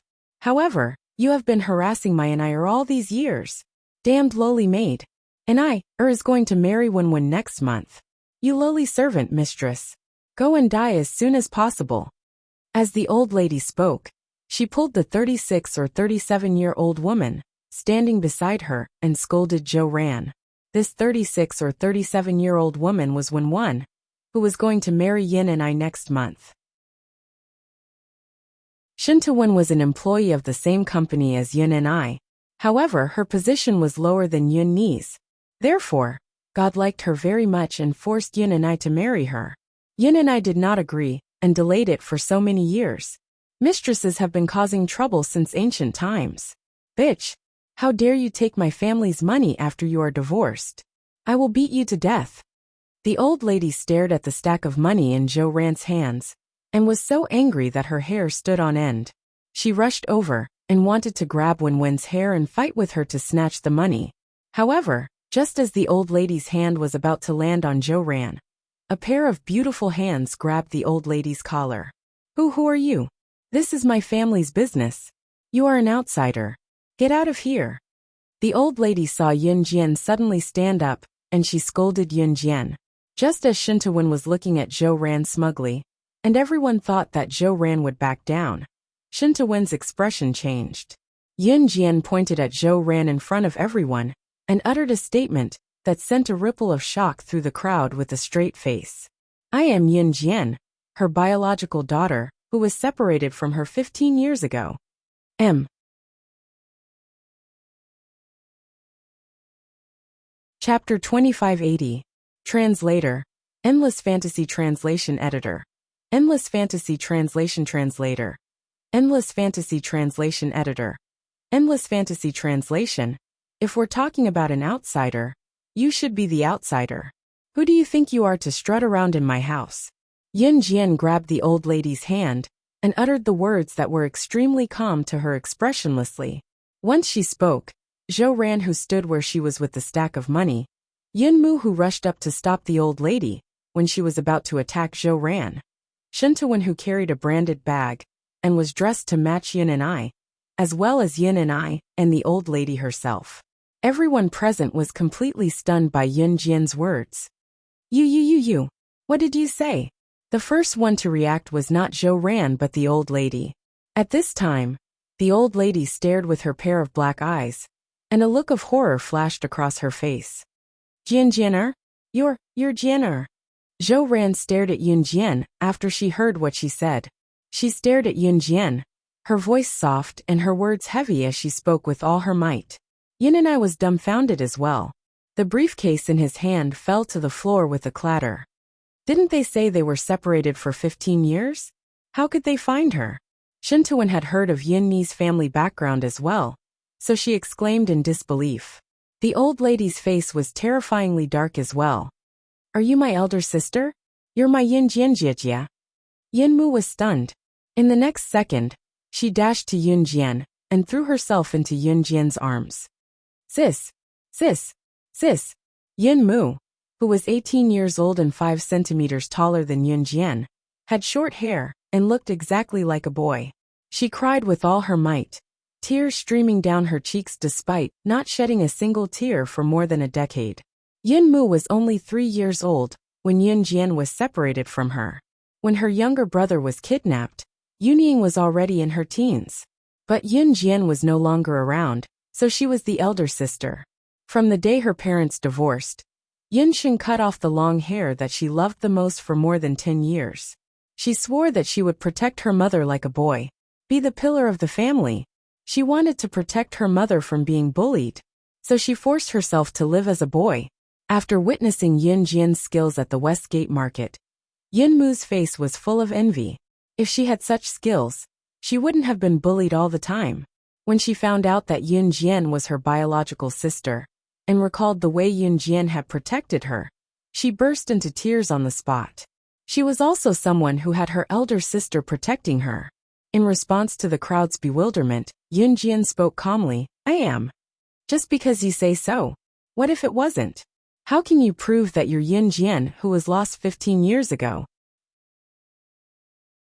When the old lady heard that Yun Jian was her long-lost granddaughter, not only was she not agitated, she glanced at Yun Jian instead. To the old lady, other than boys, everyone else had nothing to do with her. Before Yun Jian came out of Zhou Ran's womb, the old lady was so nice to Zhou Ran that she looked like she was going to dig her heart out. When Yun Jian was born naturally, and it was a girl, the old lady rushed home from the hospital in a huff and did not visit Zhou Ran again. When she found out about Yun Jian's identity, the old lady was not surprised at all. Instead, she loathed her even more. She must be my Jianer. From the first time I saw her, I knew she must be. I can feel it. She's my Jian. Zhou Ran shuddered as the stack of bills in her hands fell to the floor. She rushed over to hug Yun Jian. Money was never as important as her child to Zhou Ran. Opening her mouth, Zhou Ran wanted to say something as happiness came too suddenly. She had thought about it countless times in her dream, but she could not bring herself to say it when she saw Yun Jian. Can you call me Mom? Zhou Ran asked, looking up at Yun Jian. Yun Jian looked back at her. Just when Zhou Ran and everyone else thought that Yun Jian would not say it, she pressed her red lips together and said expressionlessly, Mom. What mom? Stay away from the Yin family from now on. You even took my son's money. So what if you found your daughter? Don't expect my and I, to raise your daughter for you. You're the woman who lost my eldest grandson. Find my eldest grandson if you have the guts. The old lady pounced to pick up the bills on the floor and started lecturing with clicks of her tongue. Translator. Atlas Studios editor, Atlas Studios.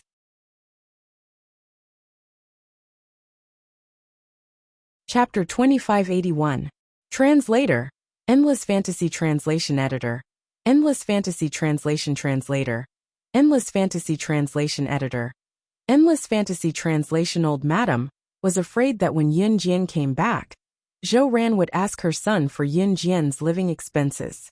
She also hated Zhou Ran for letting her grandson, Yunju, whom she had painstakingly obtained, be abducted. "Mom!" Yun and I shouted when she heard Old Madam's words. "What's wrong? Did you rebel? Are you going to go against your mom for a woman who has nothing to do with you? Don't forget that you're going to marry Wen next month." "Wen, isn't she?" Old Madam did not wait for Yin and I to finish her words. She picked up the 100 yuan that had slipped from Zhou Ran's hands and stuffed it into her arms, as if she was afraid that someone would snatch it away. She glared fiercely at Yun Jian and Zhou Ran with her round eyes, as if she was afraid that Yun Jian and Zhou Ran would snatch the 100 yuan from her arms. "Auntie, I suggest that we let her do a DNA test to know if she's Ni's daughter. After all, Ai is already a big shot in our company. We must always be on our guard." Shen Tuan walked to Old Madam's side and held her hand, as if she was following Old Madam's words. "You're still calling me auntie? You and I are going to get married next month. Call me mom." Old Madam's attitude toward Shen Tuan was completely different from Zhou Ran's. She patted the back of Shen Tuan's hand affectionately and said. After that, she looked at Zhou Ran with deep hatred and said, "Did you hear that? I want you to bring this person who claims to be your daughter to do a DNA test. Also, don't even think about getting a single cent from my family." Bang! Just after Old Madam finished speaking, Yin and I slammed her fist on a wooden table. Quang quang quang. The wooden table made a huge shaking sound. Following the shaking sound, Yin and I roared at Old Madam angrily and hoarsely. "Enough! Do you think I can't see through my own daughter? Do we need to do a DNA test to see if she's my daughter? I never agreed to the wedding next month. Get married yourself. Other than Ran, I won't marry anyone else in my life. Get out! Get out! Get out of here." Yin and I was usually an honest person, and Shen Tuan was also the reason why she liked Yin and I. If she married Yin and I in the future, with Ni's temper, Ni's temper, she would be in charge of Ni's way. Yin and I. Yin and I. Old Madam. And was? Old Yin was old with da? Translation was translation old? Was translation. Translation. How? You. Damned woman, remember this. Don't think that I don't know how much money my and I borrowed from you. Should that money with Yin, should that amount, it at least money. If you don't return the money, I'll sue you in court tomorrow." Old Madam was so frightened by Yin Ni's scolding that she took a few steps back.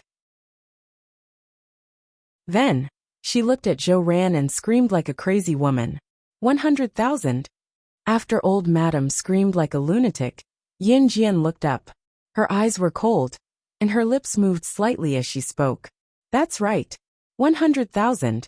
Your mother won't be able to save this amount of money, even if she works her whole life.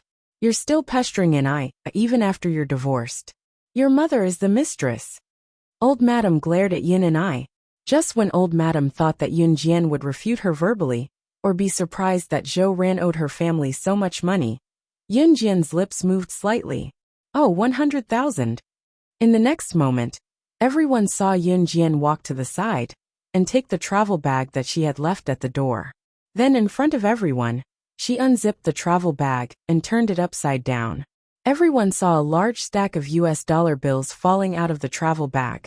At that moment, Yun Jian squatted down and picked up a stack of US dollar bills from the ground. She waved it at Old Madam and said expressionlessly, "This stack of 10,000 US dollars is equivalent to more than 60,000 renminbi. I have 500,000 US dollars here, which is more than 3 million renminbi. Old woman, is that enough to pay you back?" Translator, Atlas Studios editor, Atlas Studios.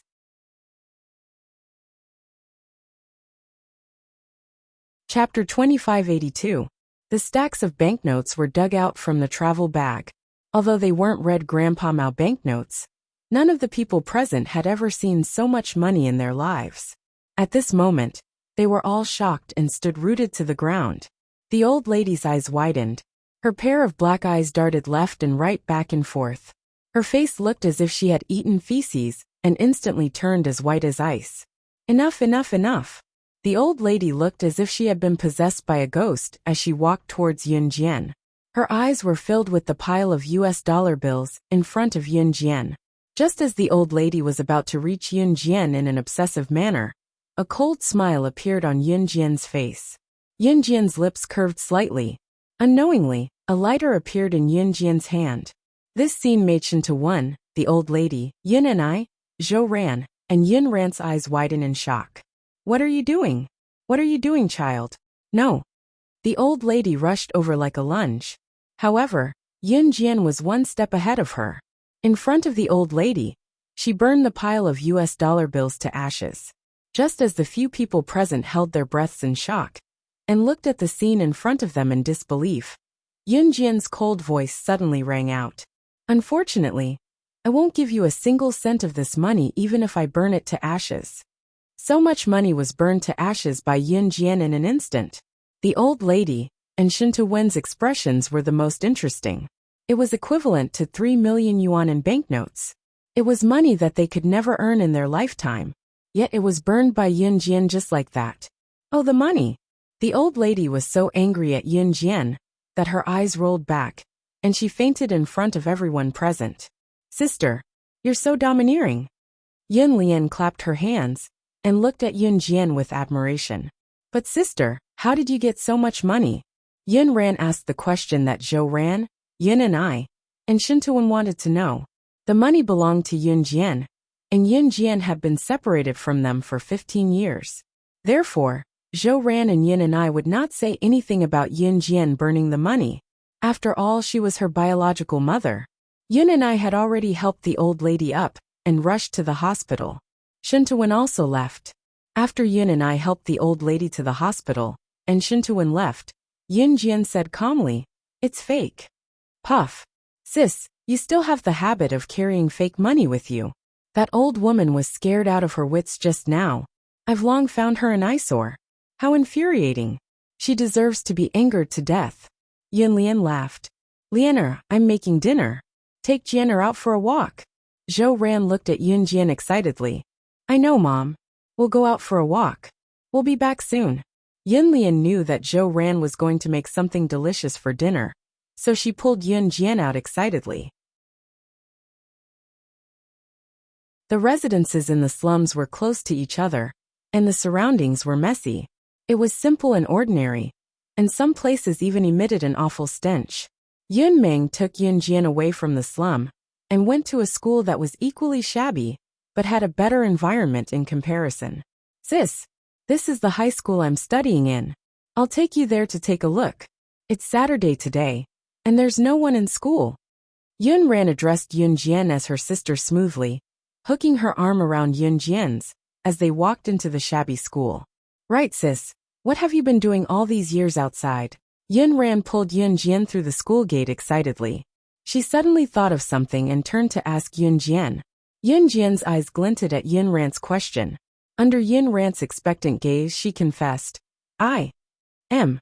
You're tuning in to the Dreamy Chapters YouTube channel. We're so grateful for your support. And don't forget to subscribe to join us on this incredible journey through captivating stories. Your generosity through donations truly makes a world of difference, as it's the primary source of revenue that allows me to expand and enhance this channel for you. Thank you from the bottom of my heart for being a part of this adventure.